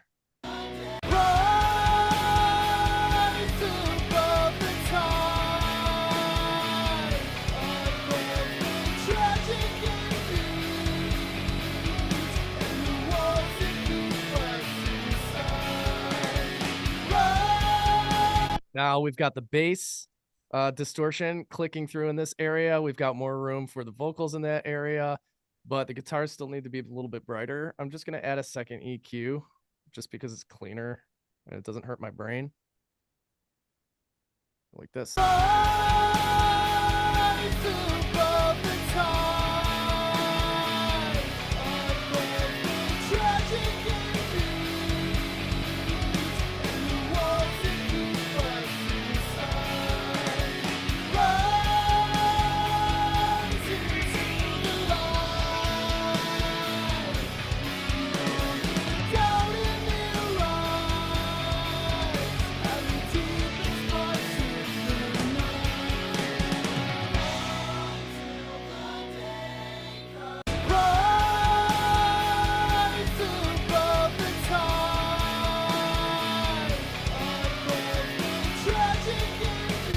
Boost it a little bit up here.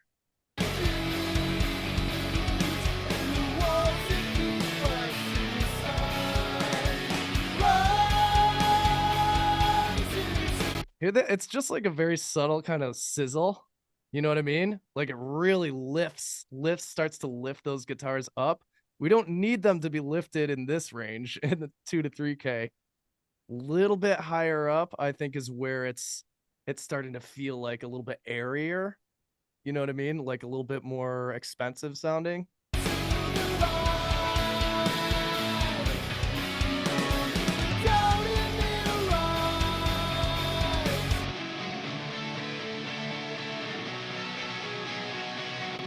Let's see where we were and where we got to there.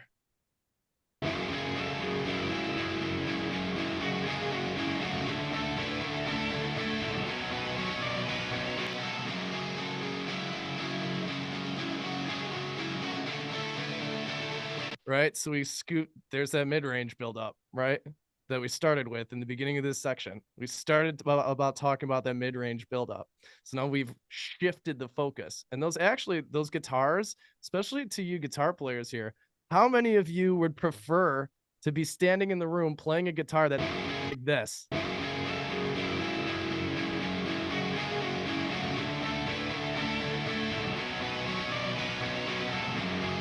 I totally would. I would rather be standing in a room playing a guitar that sounds fat and beefy like that. Absolutely, 1,000,000%. So with these moves, solo, it's like, oh man, where'd all the beefiness go in that guitar? It's mixing though. It's not playing in the room with the guitar. We're talking about context here. We're talking about how this fits in with everything else in context, in relation to each other.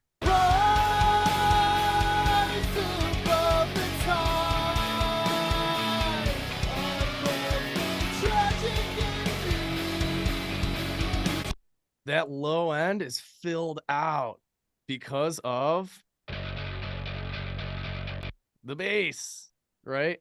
So it's really, I think it's really, really important to, especially in rock, to kind of see bass and guitar as one element working together to fill out that frequency spectrum in a way that is full and pleasing to the ear, not in isolation, but in context. Make sense? Make sense? Yeah. It's just context, guys. That's like, honestly, that's all it is. It's if we were to boil this down and make it a really, really simple principle, context.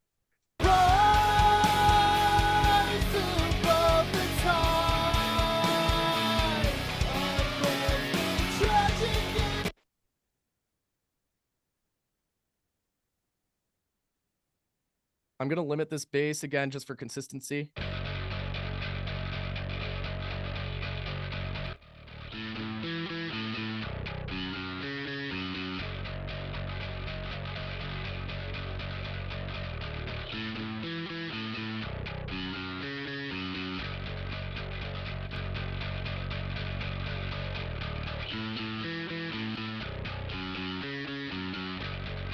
Look at that signal. So that signal is just completely pegged. I like a bass to just be like a brick wall, just like a nice solid block that stays, that's like the rock, the foundation of the mix, right? Doesn't move. It doesn't get lost in the mix. It doesn't pop out and like smack you in the forehead at any given moment, right? It's just very, reliably dependent throughout the track.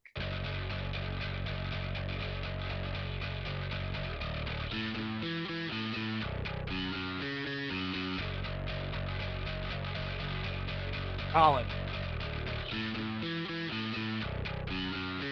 That's not going anywhere.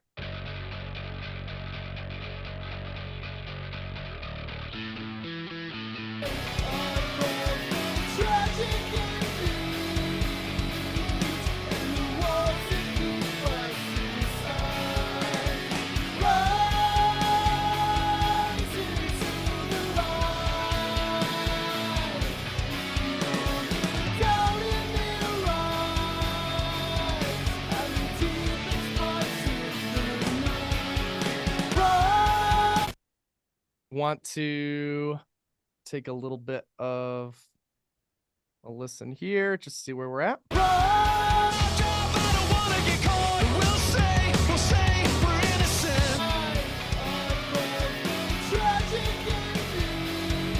Let's go to this section where we've been kind of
sounding pretty good. I'm gonna turn up the bass a little bit more, just the lows on it.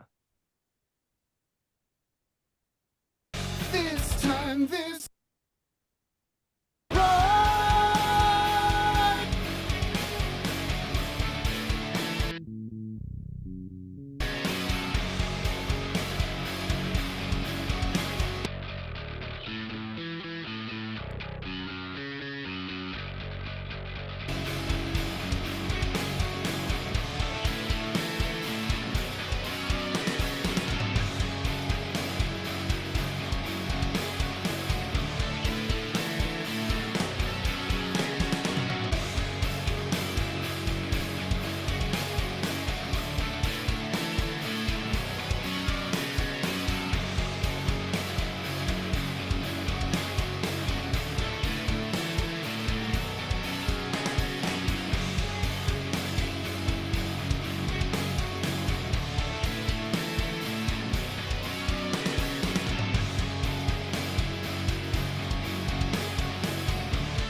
Yeah, just gonna get a little bit of low end on that kick.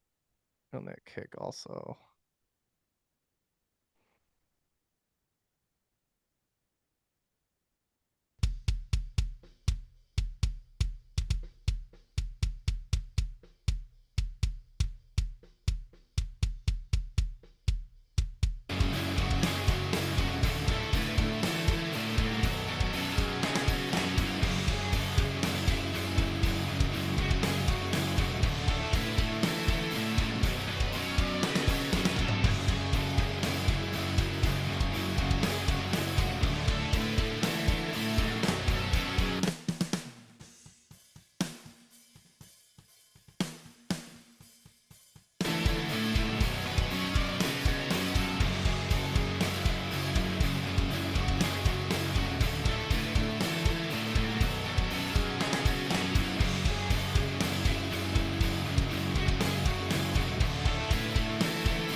Cool.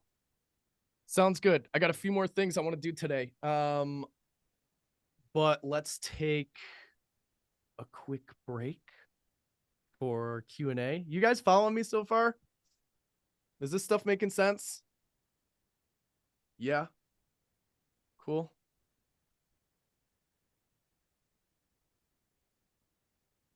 I think mostly we have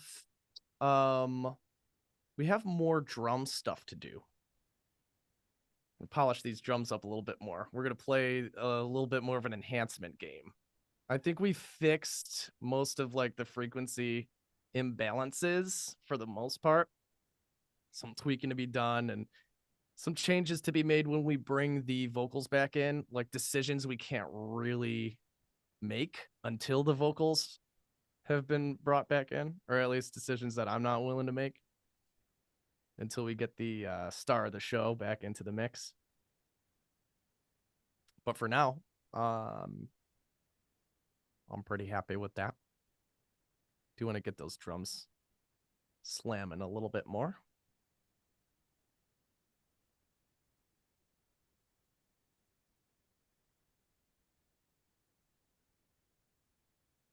Questions? Monitors am I listening through? An old pair, a KRK VXT 6s. VXT 6s. And I've got them, they're not designed to lay on their sides, but I've got them laying on their sides because it sounds better in my room. When I took all the measurements and stuff like that, it resulted in more accurate results in here. Weird. Again, like theory Theory is one thing, but like putting stuff into practice and just running some tests and stuff like that is, for me, it's always kind of like the best route.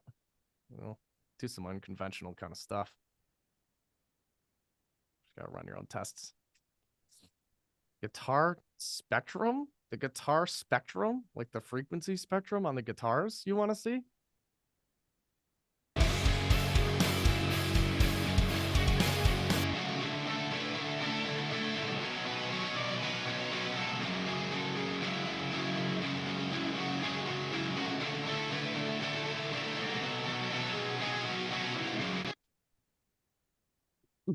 There it is. Yeah, you got it.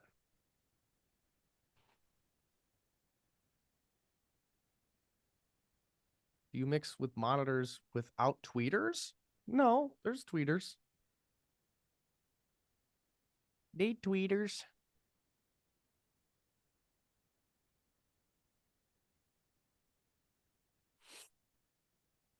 No sub. I don't have a sub.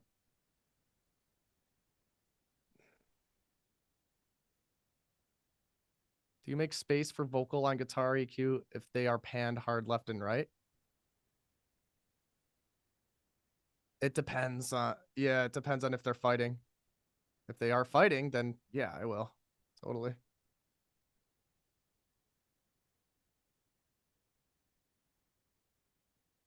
Beep boop boo, beep beep boo. Did I pan the lead guitar? No.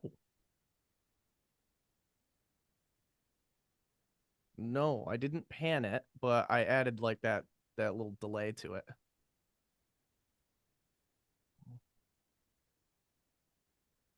No sub, how are you mixing or hearing the sub frequencies? I'm relying on the meter. So my speakers, I don't know what the range is. It's to 40-ish, maybe? I don't know. Let's see. 2 6s? What's the range on these? Range.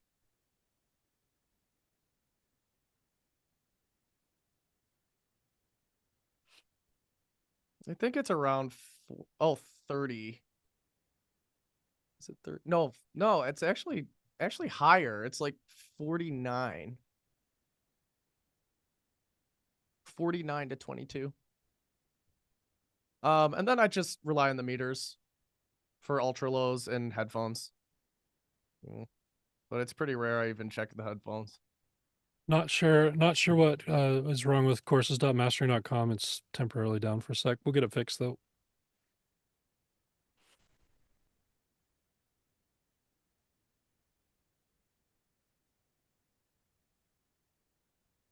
It's a common thing in metal to dub the bass and guitars. At least the guitars, yeah, it's pretty common in modern production. Do certain instruments respond better? It's not a matter of responding better or worse, it's a matter of responding differently. Right? Different instruments respond differently. The reason I like to use limiters on bass is because they're transparent. You know, they're a little bit more transparent, and I just like the way that they react with a bass. I just like the way it sounds and reacts. How important is checking the mix in mono? I don't typically make mix decisions for mono compatibility. I just don't really care. I will check every now and then. So that it's not, just to know that it's not completely destroyed, like all the most important stuff isn't completely destroyed, but I will check from time to time just as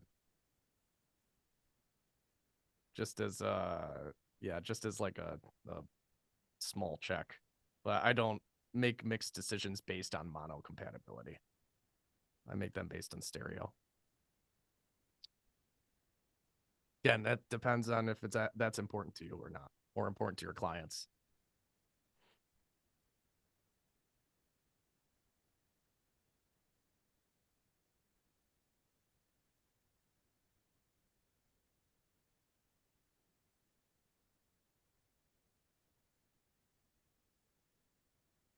Is the bass and kick sidechained in this mix? No.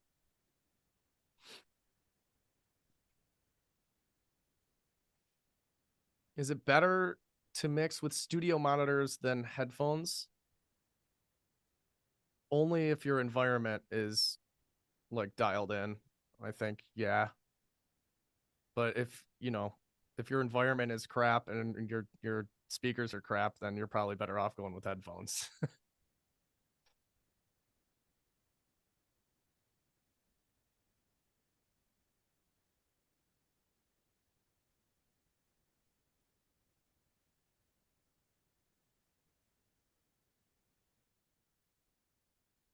How did I fix alignment issues with the bass or kick? You can watch the replay from yesterday. We went through that yesterday.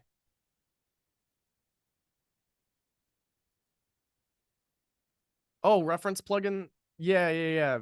That's a good call. The settings that I use in the reference plugin, I only really pay attention to the level lines. I love that. But check this out. I like to see the difference. Right? So once you bring this thing up, if you've got this thing, you bring it up, it's going to default to match. I like to see the differences between my reference and the originals, not what I need to do in order to match it. I just like to see the differences. That's just the way my brain works. That's the only setting that I think I've changed on this. Otherwise, everything else is default settings.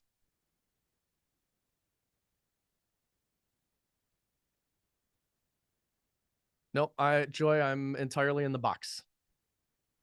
I don't use any outboard gear for mixing.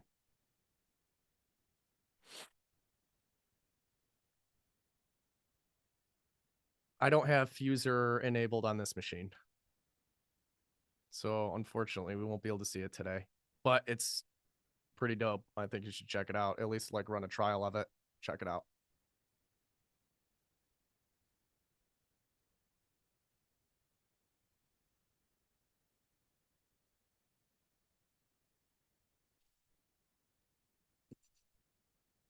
Yeah, I don't do free reference tracks or anything like that. I just buy them for $1 off of Amazon.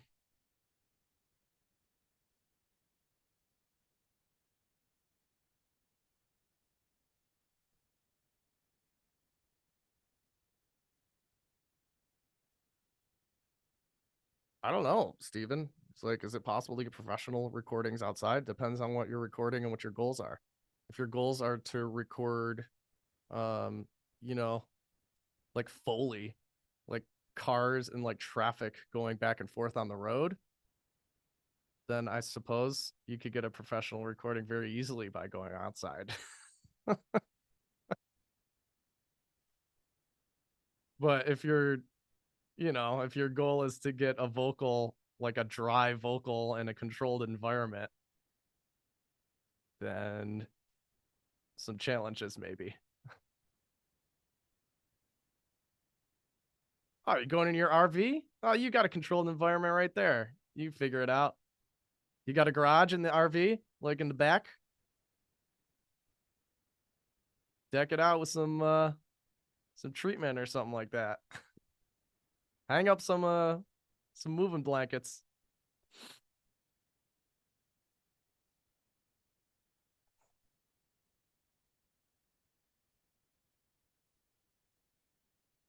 Where's your mix hitting? I don't know. Let's see.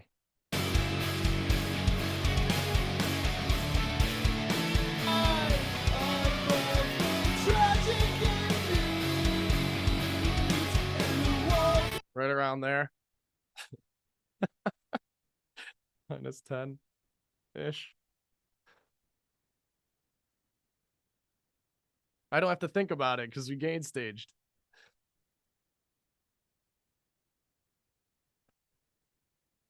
Which I think is cool.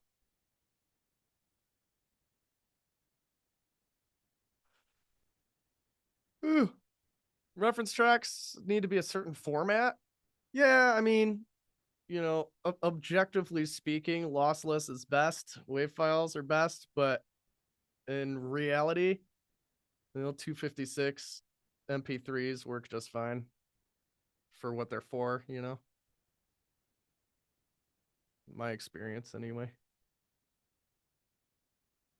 Or FLAC, that's fine too. That's lossless. FLAC, AIF, waves. If you want to go the lossless route, it's just really difficult to find them.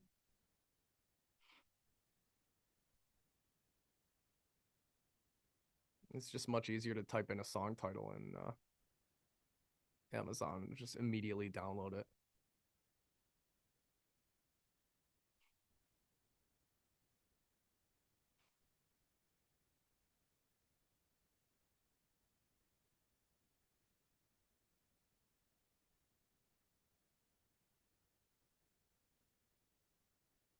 I think YouTube's quality is less than that. I wouldn't really go less than 256 MP3.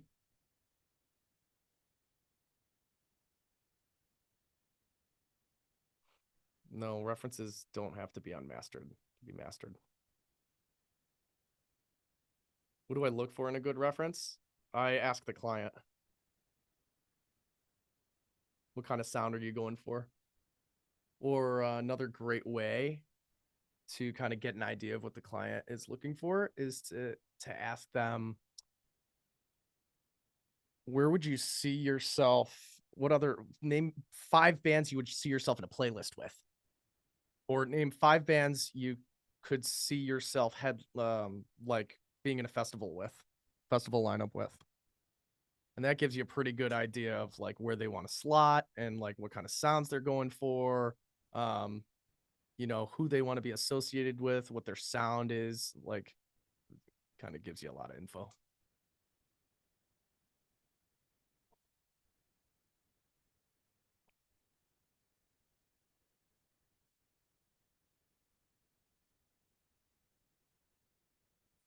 I do use an Apogee. I use an Apogee Element 24, which I don't even know if they make these anymore. I don't think they do. All of my stuff is discontinued. These speakers are discontinued. My audio interface is discontinued. But that is why I went with Apogee, Peter, because of the cleanliness. And I don't know. I just read a bunch of reviews on the converters being like really good for the price point. So I didn't really think too hard about it. I just grabbed it and that was that.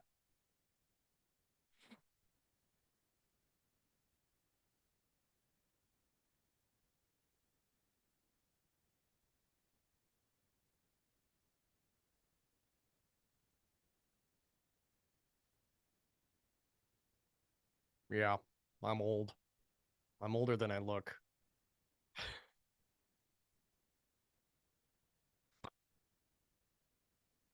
Got Benjamin Buttons.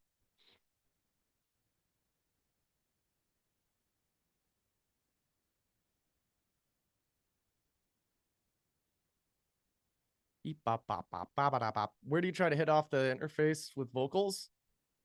Just not clipping. Yeah, I don't care as long as they're just not clipping. Oh, yeah. You guys want a dad joke? Check this out. I got a really good one. Hold on. I saved it. Check this out. Oh, I accidentally took my cat's meds this morning. Don't ask me how.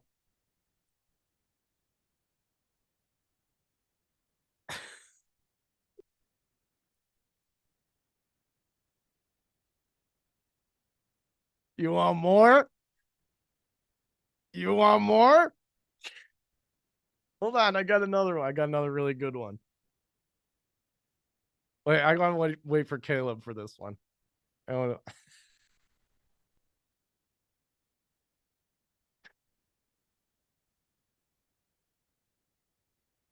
Did anybody tell any of yesterday's jokes to anybody? Be honest. Be honest. Lewis did. Mr. Q did. Look at more of you did.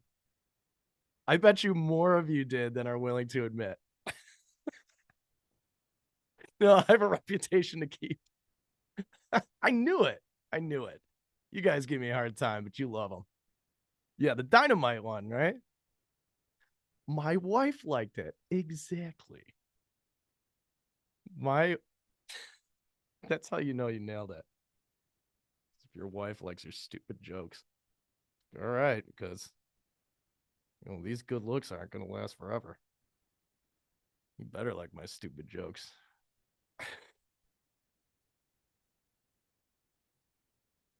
My wife, Anthony, you told your wife a joke and she threw you out. Threw you out the house. That's funny. Good stuff, guys. Now I have a black eye. Yeah. That's funny. Yeah, exactly, Jane. Right. Big thing is like in how you actually tell it. Right. Of course. All right. What's left for today? Yes. Let's get back on track. Okay. Break's over, guys. Back on track. What's left for today? I want to get these drums hitting like, I don't know. I just want them to get like hit a little bit harder. You know? And I want a little bit more flavor to this thing. Yeah, we can use the technical terminology. Thwack. I really want them to thwack. All right. So we're going to do some more drum processing today. I'm going to jump right into that if you guys are cool with that. You guys ready to go? One's in chat if you're ready to go. Yeah. Yeah. You. Sweet. Alrighty then. Alrighty then.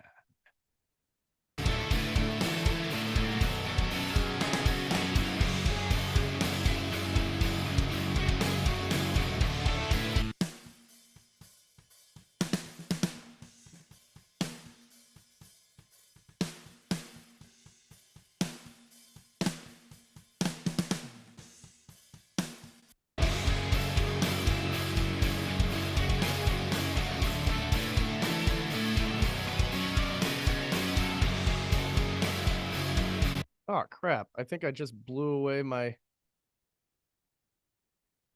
Oh, there it is.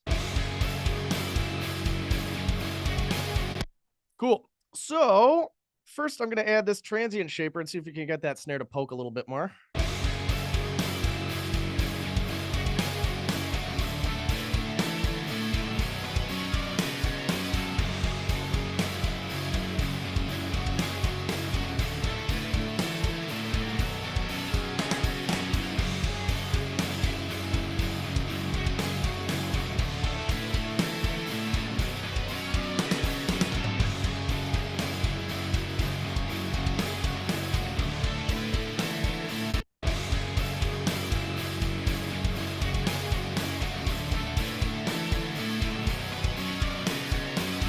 Yeah, just moving that snare to the front, a little bit more to the front, right? And just getting it to poke. I just want it to poke a little bit more.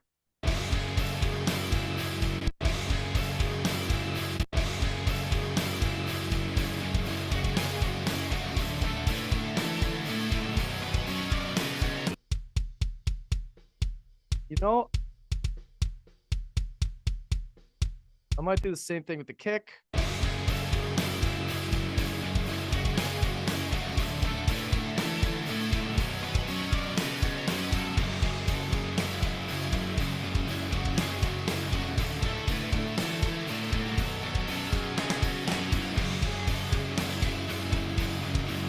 I'm not doing that with the kick. I've decided.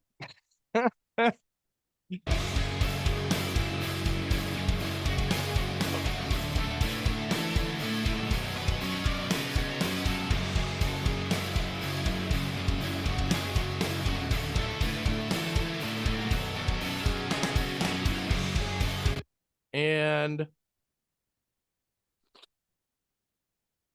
Oh, I don't know. I'm not gonna add like Caleb. I'm not gonna add. I don't plan on adding reverb in our typical kind of like way today. Okay. I'm gonna leave it up to you though, if we want to go through that method or we just kind of want to go through what I would do for this project. We could talk about it tomorrow even. Okay. Yeah, I think. I mean, let's just talk high. Well, I'll speak really high level. We won't get into the buckets method, Yeah, which is you not want- what you're going to do. But high level is just like, yeah, and you don't even need to give me screen share. The mistakes are pretty common and evident with space. People use it too much most of the time, and I think it's often used in a mindset of covering up problems they don't know how to fix, and so they just put burb on there to smooth it over. And I also see people use delays and reverbs that seem disconnected from the song.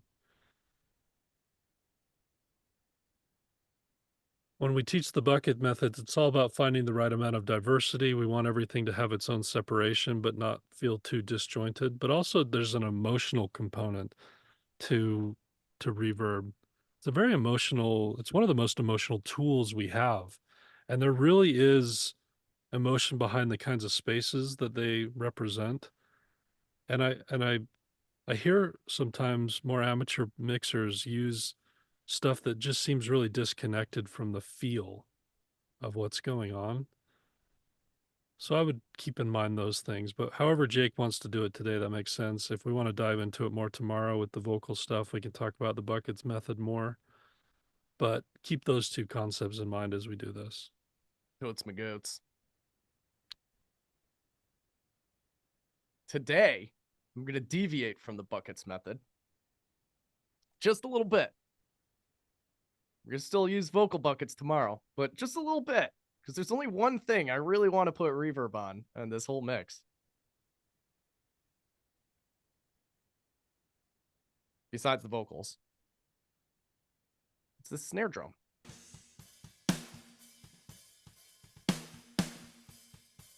I think we can add some bigness to the entire drum kit by adding some reverb to the snare.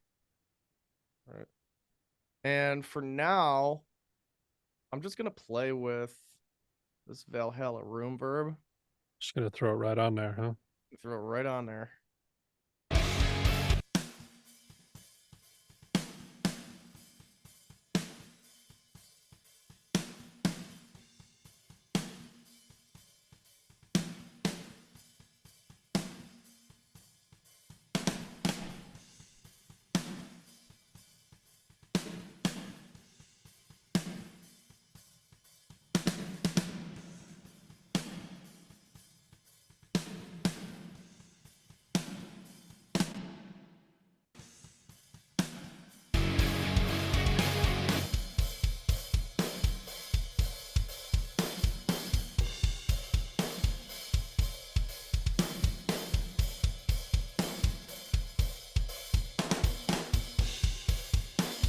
Hold up.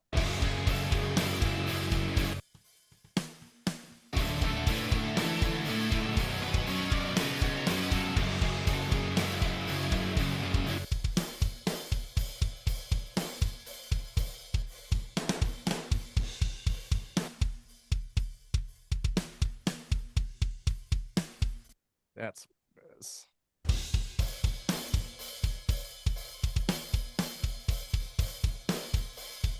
I'm gonna get rid of that room.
I knew I would end up turning that hi-hat back down.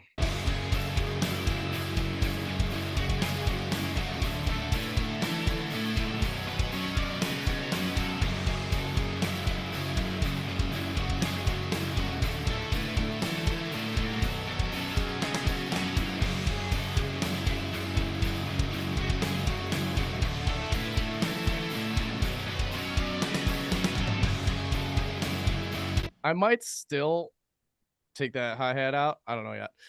Anyway, snare.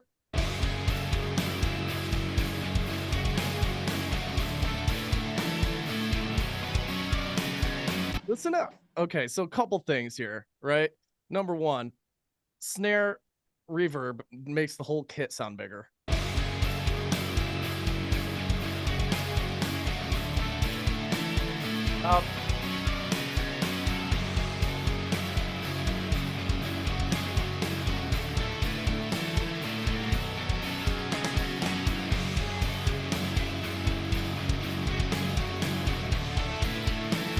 Now, instead of like pokey, like way out front in the mix, it's still got that pokey kind of punchiness to it, but it's like now it's sitting inside of the mix, like it's a part of the instrumentation, right?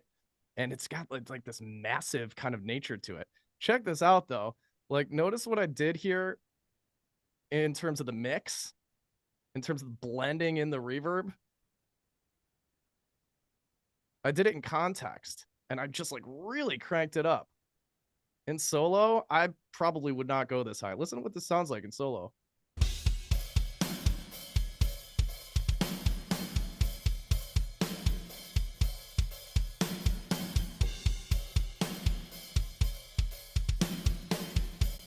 I probably wouldn't make that choice in solo.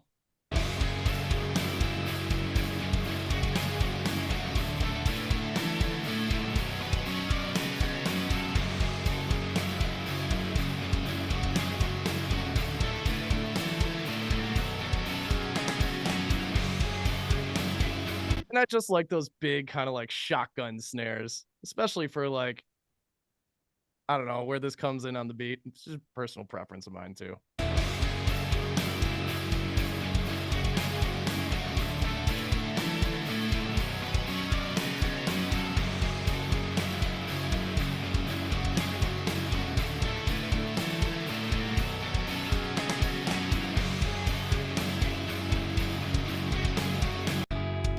Yeah, we need less. We need just less hi-hat and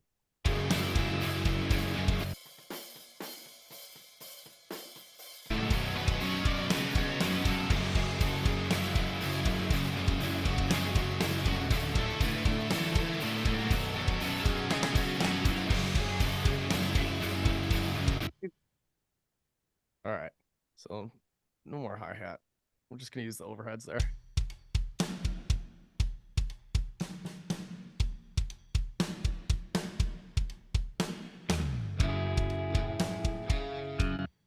Now we can automate this up and down.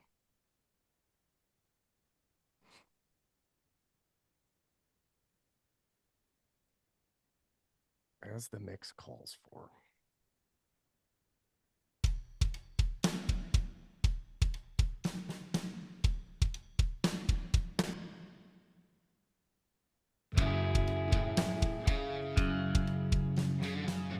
Carry on till you're stumbling, half dead. On to the warriors and you can do it. This time it's different. This time you'll find it's worth it. If you can save us all, will you? Cool, I think it sounds all right there. I'm just gonna turn it down everywhere else.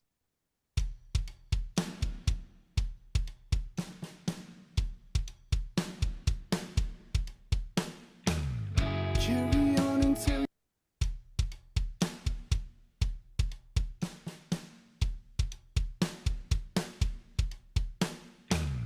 carry on until you fall to pieces.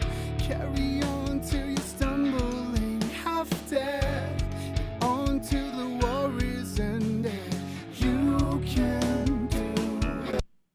And I'm going to create a new room mic for this kit.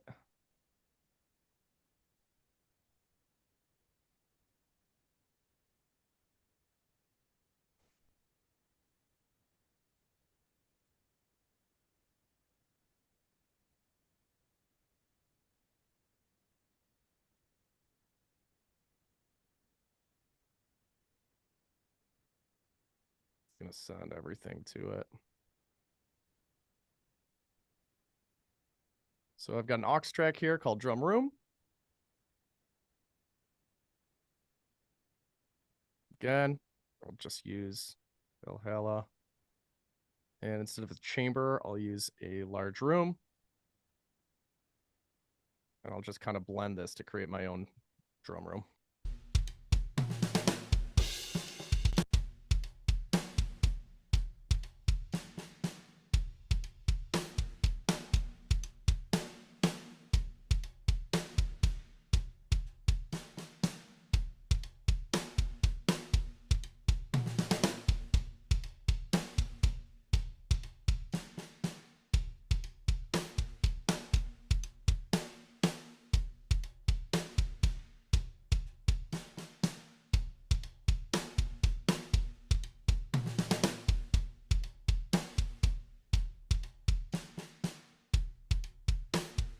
Hear the difference? I do, Jake.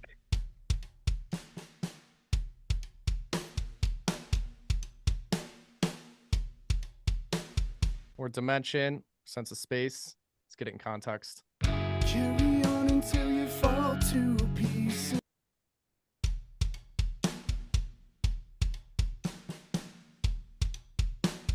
I'm just going to take that reverb off the snare and just let the room handle it during that section.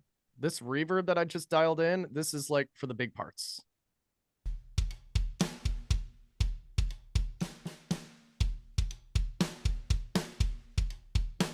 Send less kick to the room.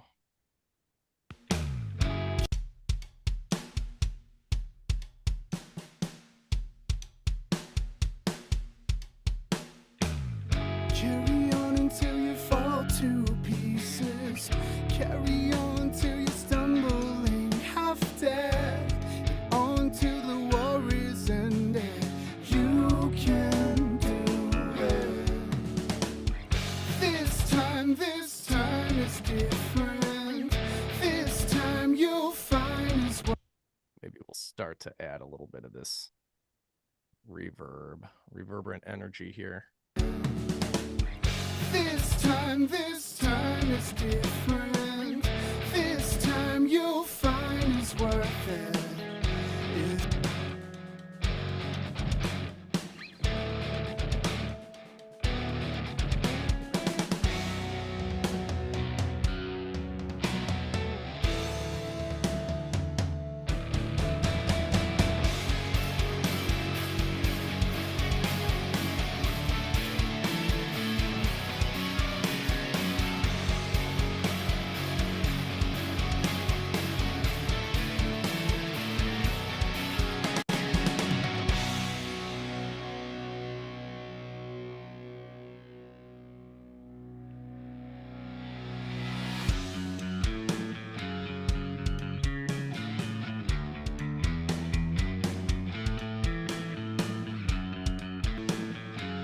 Yep, cool.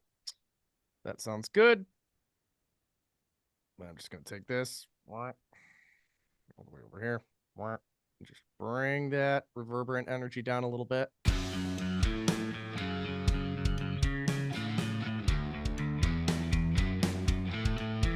Not quite as much as this kind of slimmed out verse 1, but just enough for some contrast.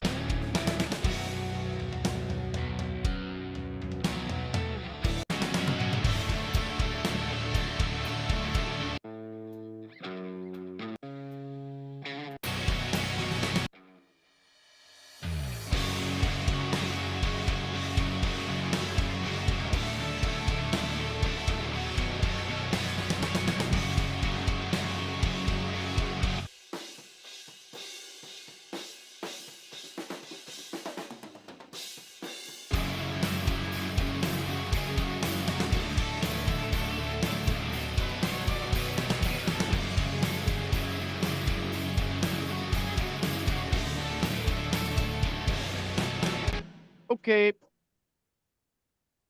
Let's do some group processing. What do you think? Yep. And then And we'll then be done for the day. Yeah, then we'll call it a day. Spending some time on this thing. Yes, automation of the reverb mix amount. That's right.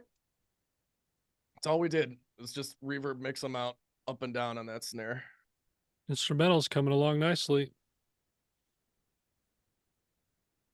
Yes, drum bus. That's right. Oh boy. Oh boy. Nope, I don't have any. I don't know what I have. Oh, let's see. Yeah, this is what we got on the buses so far. Just a limiter for the bass, some EQ on the bass, and then a couple EQs on the guitar. That's it. That's all we got.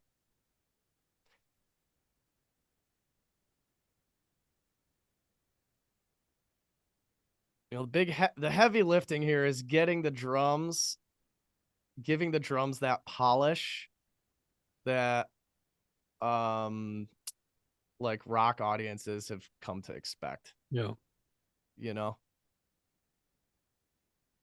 in a different genre with a different goal or a different target, I might not do any of the same moves that I did for this song. Let that be some perspective.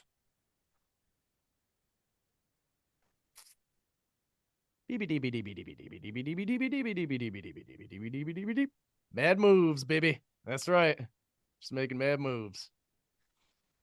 This has been a great 2 days, even for a many-time repeat attendee like me. That's awesome to hear. I hope you guys are like taking some of this stuff and either like validating what you've already been doing or picking up some new things or helping like maybe fix some inefficiencies in workflow or anything like that. I just hope it's helpful.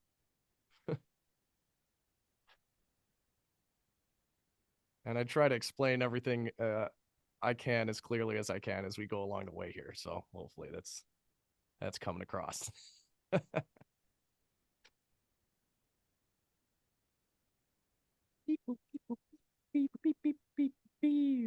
Would like to see some tape emulations, no problem.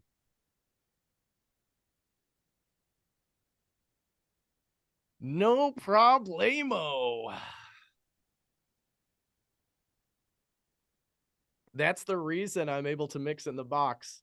If there were terrible saturation emulations out there and like analog emulations, then I would not be mixing in the box.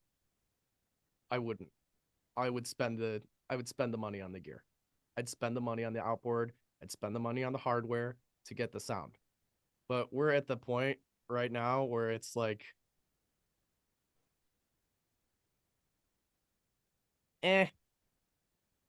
we're at we got some emulations. We got analog console emulations now. We got tape machine emulations. We got stuff that just is absolutely gorgeous in the box.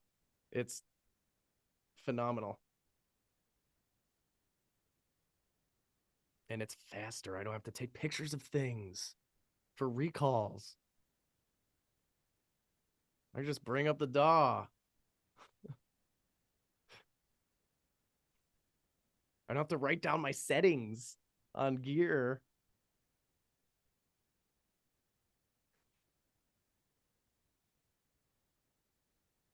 Is there a Jake emulation? No, but Caleb and I have been throwing around funny ideas for plugin names. Maybe Tom will help us develop our plugins. Our Still plugin on the courses.mastering.com site, guys. Just over here trying to get that figured out. Turns out it's a bigger outage, not just us. Oh, really? It's like Is it a bubble outage? it's a bubble outage, actually.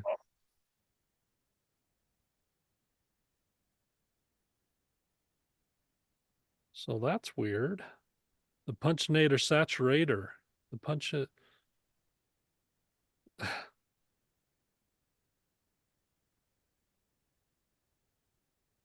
The punchable in-laws. Compression socks compressor. Smash Dad. I love Smash Dad. Nick, that's awesome.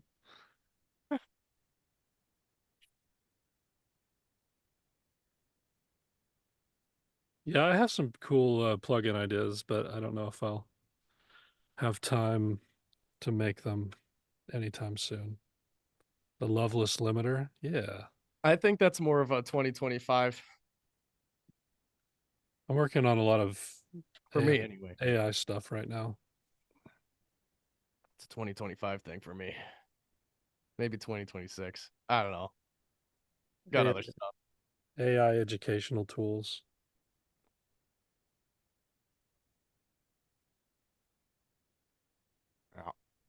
What do you think, guys? You want to move to some bus processing? Let's do it. Let's do it, then we'll call it a day, okay? We've already been here for 3 hours. Yeah, going a little long today. Sorry, y'all, but I'm sure most of you don't mind.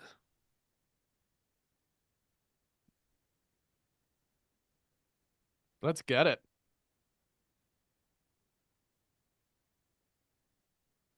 Went by fast today. Yeah, it was interesting stuff. So this is going to help with the low end on the drums.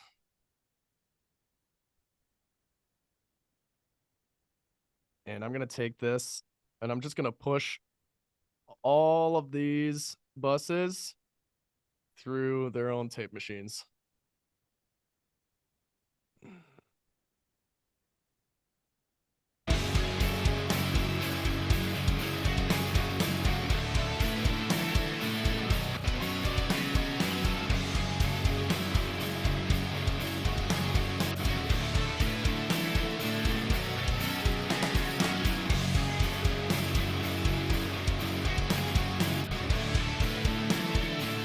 Dude, I just think tape is such a magical thing, man. There's just something so magical about it. It expands all dimensions. For me, it makes things, it expands upwards, right? There's more low end, there's a little bit more crispiness in the high end. And then there's a depth that happens in here. Right. And then there's this element of gluing things together for cohesiveness, right? There's like a oneness or like a gluing that happens. It's really, really fascinating. And this is just a little bit like, I'm not even cranking this. I'm like barely touching it. It's just going through the circuitry, right? The circuitry, the algorithm. Sorry. I am dating myself.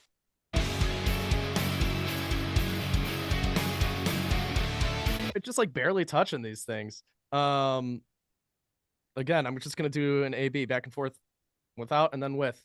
Pay attention to like the kick drum and the drums especially.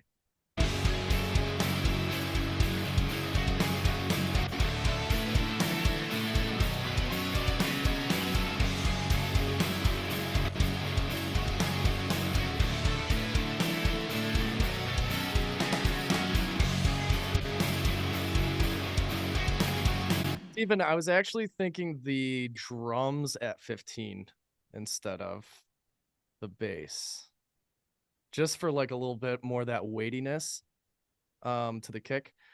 But are you guys picking that up? Isn't it wild? It's wild. It's wild. Absolutely wild. And it's always fascinating to me, no matter how many times I've done this. And I've used this method of just kind of like driving things through tape, either on buses or individual channels for years and years and years. And it never ceases. The magic of it never ceases to amaze me. Right. And I hope I don't lose that magic because it makes me smile. And I plan on doing this for much longer. So anyway, maybe some of you are getting as excited about it as I do.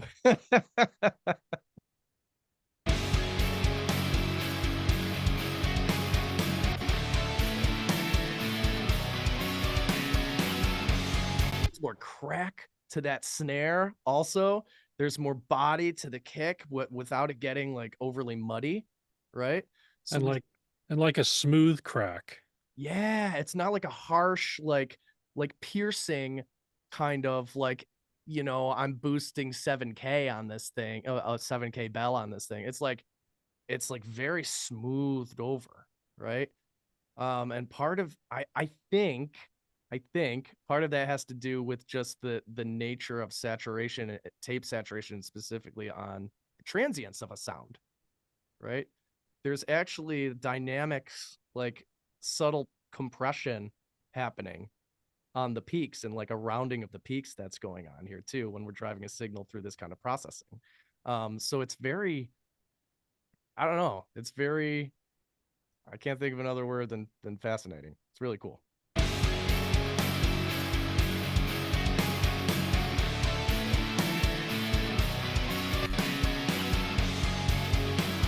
Flat.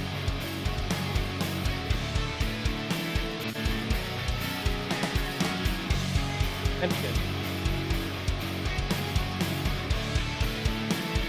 Another dimension, man. Just brings it to life.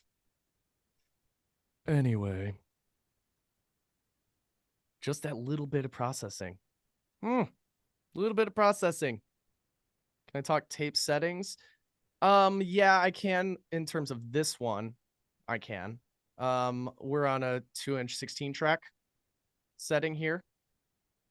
This would be more for like mastering purposes, right? Like 1/2-inch 2-track, but it doesn't really matter what you just like experiment with things. I know that I like this, so I just kind of keep with it. FG9 on this particular model is like a little bit more subtle than the FG456. FG456 is more vibey and kind of more obvious. And the speed, 30 IPS has a little less of a low end bump than 15. Right? So for a little bit more weight, it's like I'll go to 15. That's what I did on the drum bus because I wanted a little bit more weight for that. That kick. That kick needed a little bit more weight. Well, everything else is at 30. And I'm actually going to experiment. Again, this is kind of like one of my go-to moves because I just love saturation and I think it does a lot.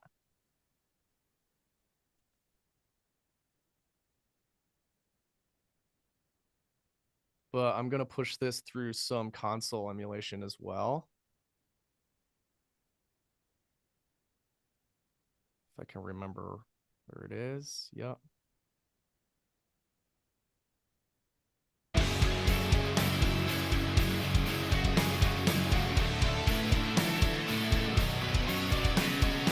And it's just a flavor thing. It's just a character thing, flavor thing. It's I like to listen to what's going on here. We're listening to the drums right now. I'm gonna turn up the drive.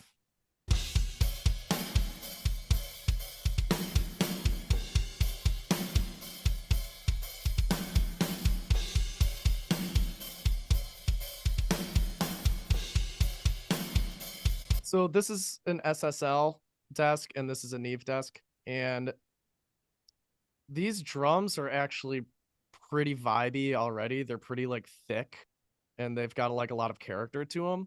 And I think if I had like programmed drums in here that were sounding kind of lame and like just not raw and gritty and they were just like too clean, pristine, and kind of glassy sounding, I might push them through a Neve console because I know that a Neve is a little bit warmer. It's got a little bit more of that like that flavor down in the low mids.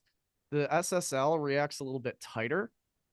And I think it's like focused a little bit more on the higher end of things. So for this specific mix, I'm going to go with the SSL.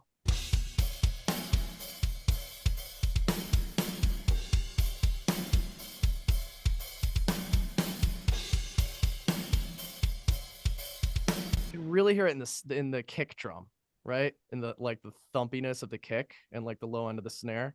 When I switch back and forth, check it out.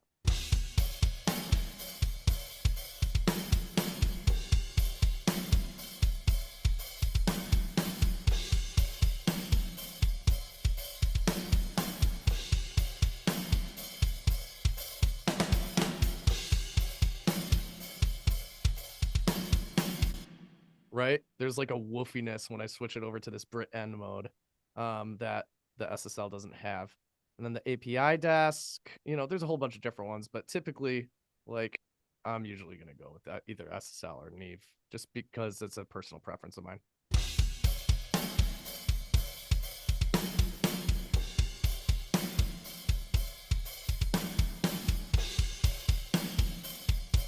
This desk, it's pushing the kick forward a little bit too, a little bit more impactful.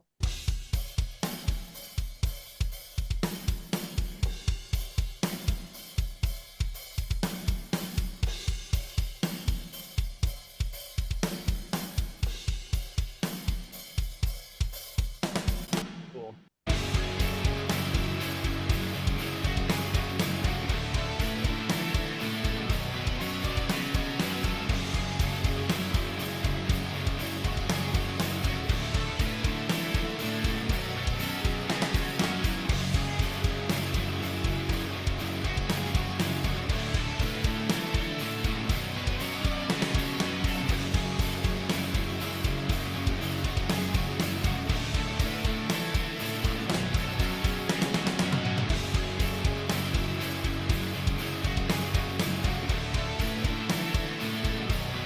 Gotta be honest, I like it without better.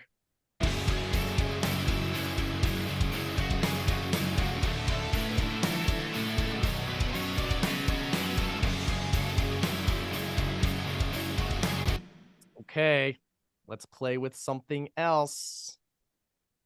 Always like to at least try parallel compression on drums. And I'm going to use the distressor here. I'm going to stick it on nuke mode. I'm going to go with a fast attack, fast release. We're going to dial this in.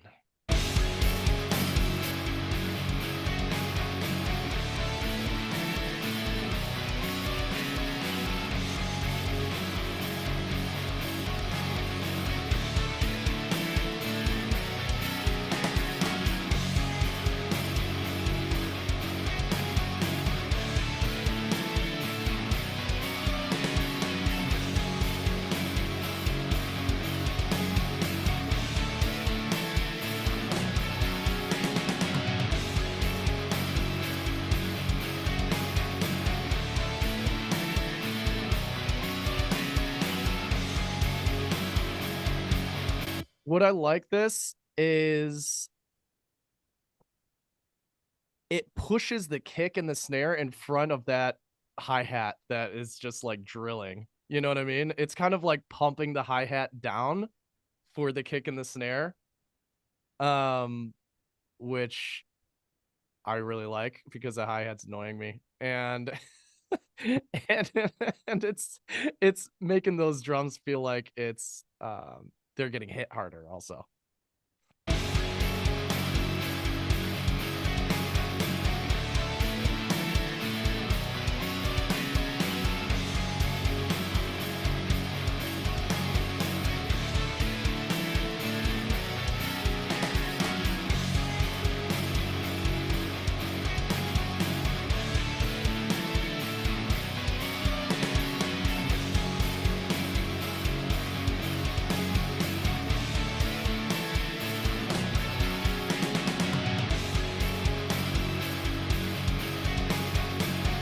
Oh yeah, I'm not using this on an aux channel and like blending it in underneath or anything like that. I'm just using the mix knob. So I'm just using it as an insert and then using the mix knob on it.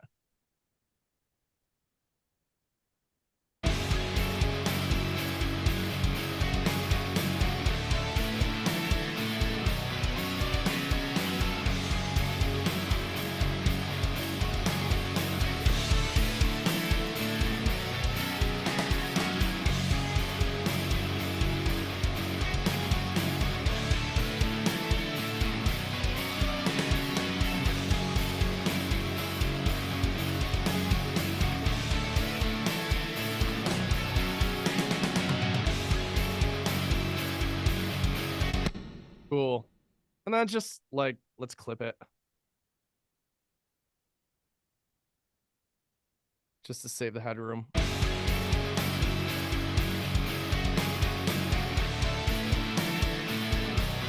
So I'm taking any of those, like, I'm just controlling the dynamics here. Taking any of those random snare hits that are higher than everything else, or random kick hits that are higher than everything else, and just clipping the tops of them.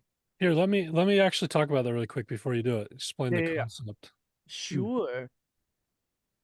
real quick, because I was going to do this at the end anyway. One of the things you learn as a mastering engineer is that big transient peaks like this are problems for you in raising the volume up to industry standard level while also using your tools correctly. Because ideally you want the compressor to and the any gluing that you're doing with compression and mastering to be very light. And so if you have giant peaks, you got to think about it. One of two things is going to happen. You're either going to set the compressor to only take care of the big, tall transient peaks a little bit because it should be light, or you'll have a bunch of pumping. Or you set it to take care of everything, and then the transient peak causes it to overwhelm and start pumping. Uh, None of that is good. Also, what you'll learn is that every bit of dynamic space that's being wasted in those transient peaks that's being wasted is just a volume you can't get later. And so there's little steps you can do all throughout the mixing process and in mastering to save dynamic headroom. And I think a lot of people don't understand the point behind dynamics. Dynamics, a lot of people I think that a really dynamic mix means it has a lot of punch, but that's not actually true. Punch doesn't have that much to do with the dynamic range, actually. In fact, in mastering, what we're trying to do is limit the dynamic range so that we can raise everything up. That's why you squeeze it down. Then I can raise everything up, which allows the punchy elements that I've built into the mix, like Jake has been doing, to actually be louder and come through more. It actually sounds punchier, as opposed to the other thing where the compressors and none of that work well, and you try to bring it up to industry center volume and it actually sounds quieter and less punchy. And there's a tool that we can allow you to use, and we'll show you how to use in mixing, that can help you assess how your dynamics are and where you might need to save some room. So Jay can show that, and then he can show the difference between the before and after as he uses this clipper to tame some of those. Let's be honest, drums are often a big part of what's causing those big transient spikes. So in taming those right now, we're saving headroom for later to bring everything up louder in the master. Yeah, baby. Well said. Short and sweet, but Well said. important. That's the way we like it. Hey, Caleb. Yeah. As I suspected, someone has been adding soil to my garden. The plot thickens.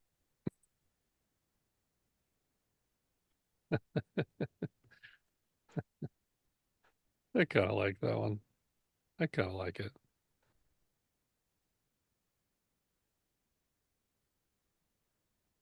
Did you tell these guys I called you on the phone on your day off and just to tell you a dad joke? Yeah, Jake, I was off over the weekend. I was down a little mini vacation with the boys. And Jake had been really sick. And I get a call early one morning and he sounds awful on the phone and he says, "My doctor said I'm dying." Is that what you said?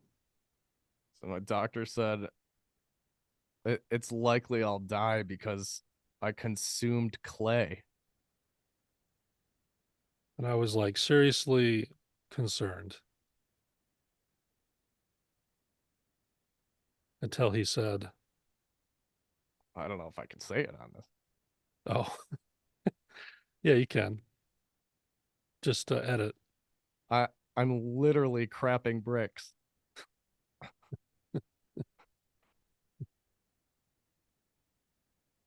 And then he just hung up.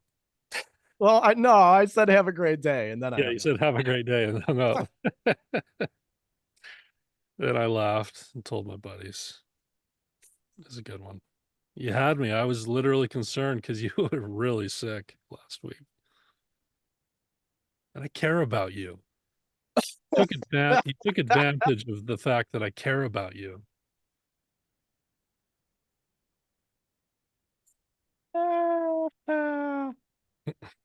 I couldn't help it. It was too good. I'm like, you know what? I think Caleb's gonna like this one. Yeah, it was good. It was perfect. Well timed.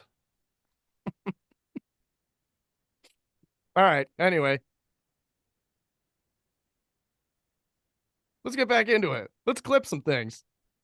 What do you guys think? Been at it for a while. Let's go. Let's do it. Oh, show him the tool though. What? Sorry, show him the tool. This is it. Right here. This is the No. tool. No, show him the other tool, the free one. Ah. The transient assessor. Yes. From Press Play. Wave Observer from Press Play.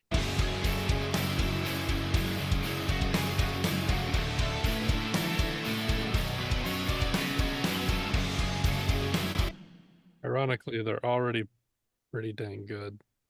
They're controlled. Wow. Well, not a great representation, but those could be a lot bigger had they not. Are you clipping already? Is that why they're small? Let's see. Head off. Nope. No, it's not doing anything. You're right. Nope. You're just that good, Jake. So on an unhealthy mix, you would see those transients be quite a bit bigger, and then you'd know you need to go find the source of those and clip and limit those down. And what Jake will show you just now is you can clip and limit that stuff when it's big transients like that to where there's no real audible difference, but you're saving several dB, if not 5 or 6 dB of headroom. Yeah, I mean, I can probably still demonstrate, like, check this out.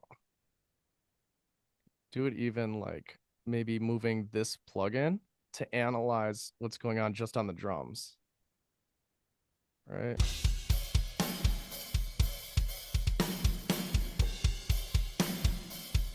There you go. Right. Check this out. What's cool about this plugin, this is V-Clip from Ven Audio. What's cool about this plugin is the visual representation here. So check this out.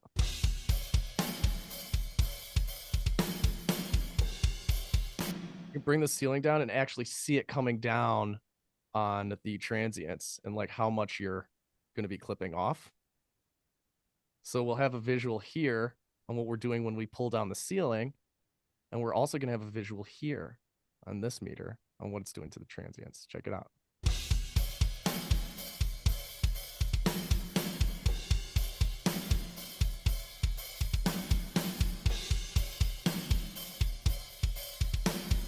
See how they all evened out? Now they're all consistent.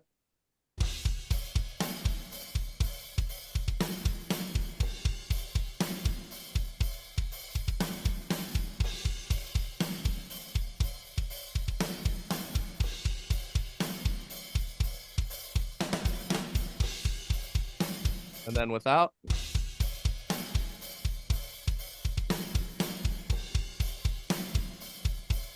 Those drums all hitting at different levels. Does it sound any different to you? Yeah, you can't hear a difference. And how much headroom are we saving? Oh, wow. Like show them on the dB meter. Even more visual. Watch the dB meter down the bottom left. There.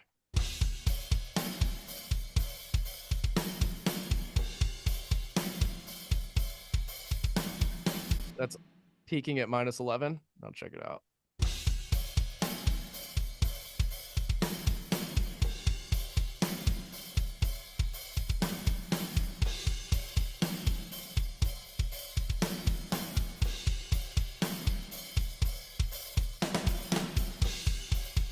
Actually able to get a lot out of this kit. Yeah. You know, if we keep pushing this, you'll hear distortion though.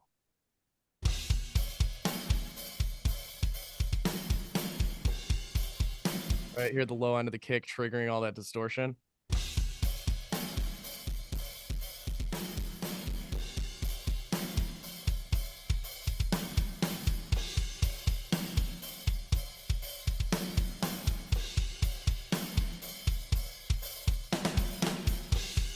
And for me, that's what I listen to when I clip.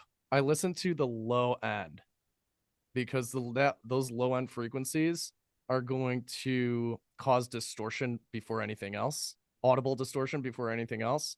So I'm just kind of like pushing these clippers as much as I possibly can before they reach the point of distortion. That's my goal in terms of saving headroom and controlling dynamics. That's Or how if I like. it's or if it's a really bright element, you'll hear the top end of it start to get brighter and start to distort, Sizzle sizzle, like a and sizzle. you may or may not want that. But who's not blown away by that? Who's not blown away by that headroom saving? Yeah, that's wild, right?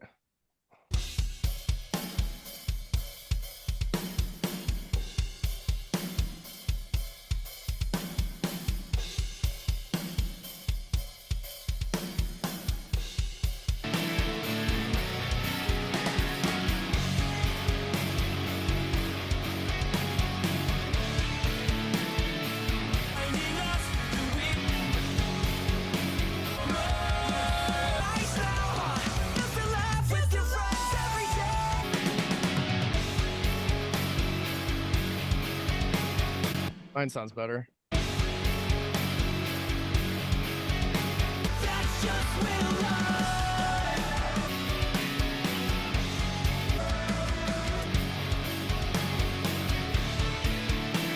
Still a little bit too much here, I think, in this area on the guitars for me. But again, we can't make that decision until we bring the vocal in.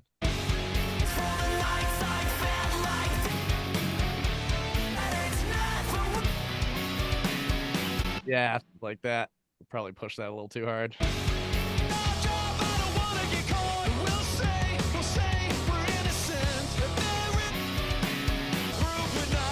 Right? That becomes apparent right there. Like that harshness or like that honkiness almost, right?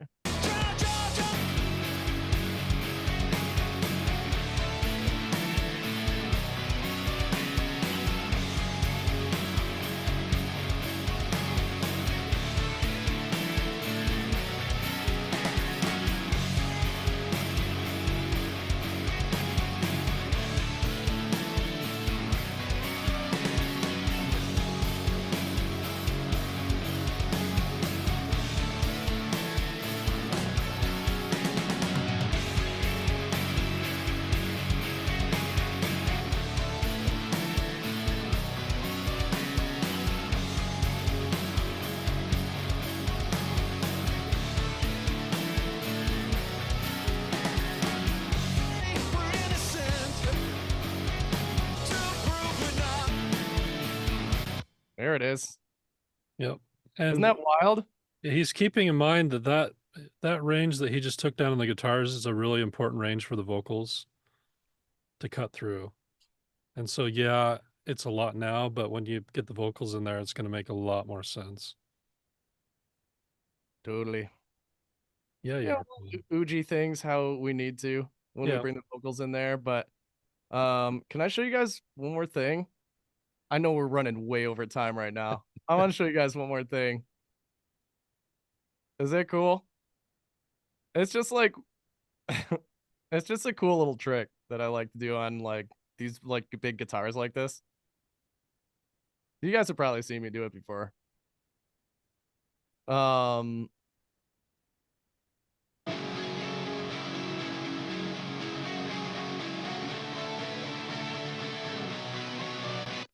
Ready? It's really easy. Take a widener and just like kick these guitars out the speakers a little bit.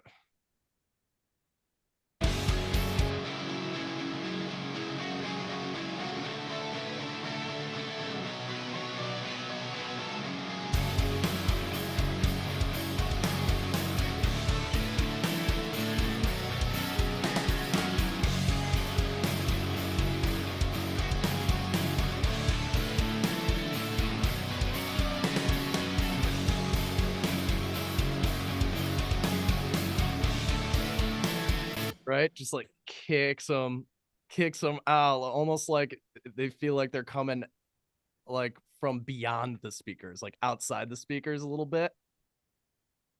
If you're into like really, really wide guitars. Yeah, and it's like just like just a little bit. I mean, I won't really go too far above that. This is pretty much where I land almost every time, like right around 14 or 15%.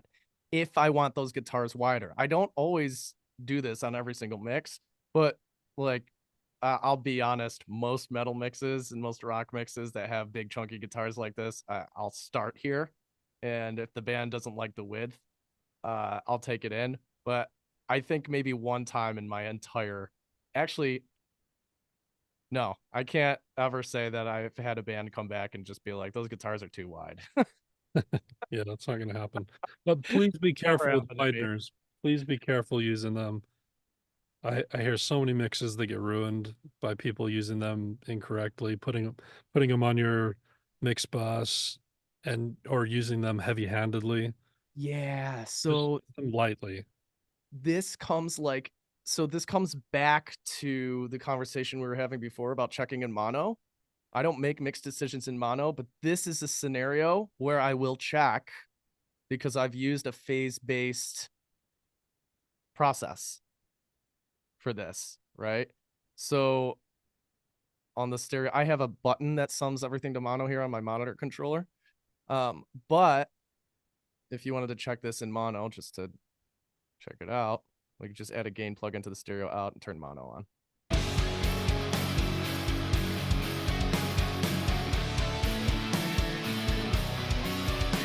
Everything is clearly still there. You know, nothing is getting lost, nothing's disappearing. But listen to how much better it sounds in stereo.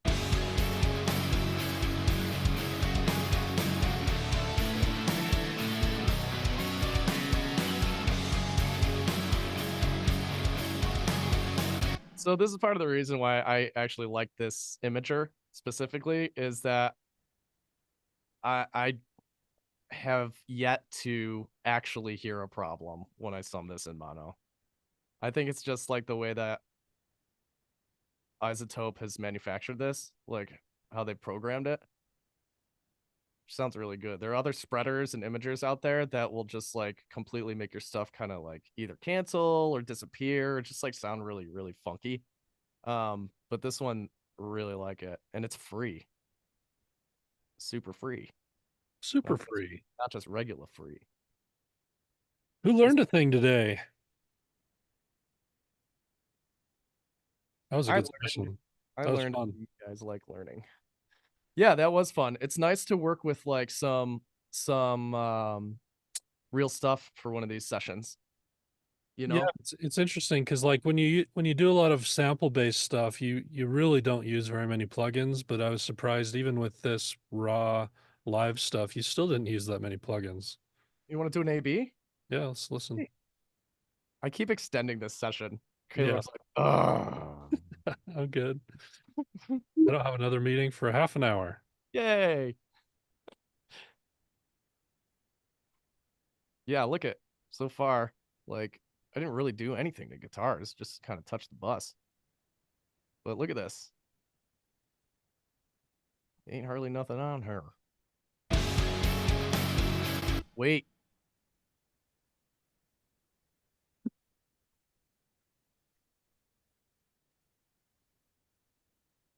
I'm going to do this so it's easier to turn these plugins on and off. Let's listen. Let's listen. Ready to listen? Here we go.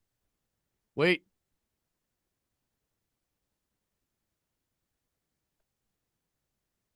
Just going to add a bus here.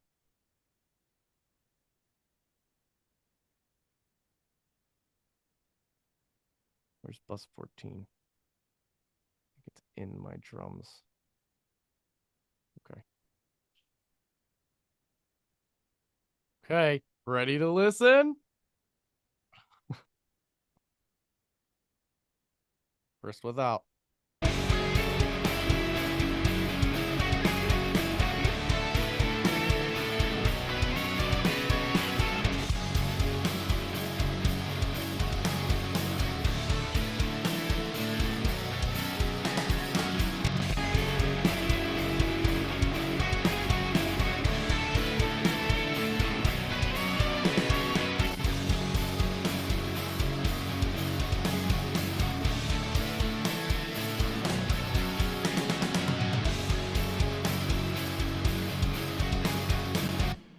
Pretty impressive, man.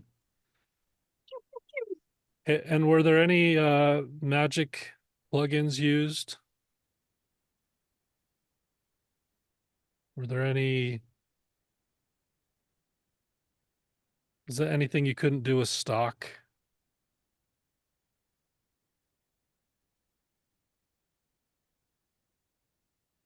Nothing magical. It's just EQ and compression. Frequencies A and little bit of dynamic, saturation. man. Yeah, frequencies. I mean, we didn't use like sidechain anything. We didn't use multiband anything or fuser. We didn't use fuser. Anything like that. Getting great ears to be able to use the essential tools, the foundational tools, those most powerful tools is so much. It's everything. There's always people that'll tell you you need all this other stuff, but it's really that foundational stuff. Yeah. Anywho, vocals tomorrow, that's going to be rad. And I'm very excited for that. Dude, Same time, same yeah. place. This is gonna be killer. The vocals are just gonna, yeah, the icing, the cherry on top. Let's make them sound expensive. They're gonna sound so expensive. You're not gonna understand where they started from. In the meantime, have a great Wednesday. Be safe. Go do some homework. The homework is just what you learned today. All the stuff on instrumentals, EQ, compression. Give it your best shot. Bring questions you come up with tomorrow. We'll dive into them, but mostly we're going to get into the vocals tomorrow and it'll be awesome. Thanks, Jake, for a great session. Thanks, y'all, for being here. You've lasted 3.5 hours.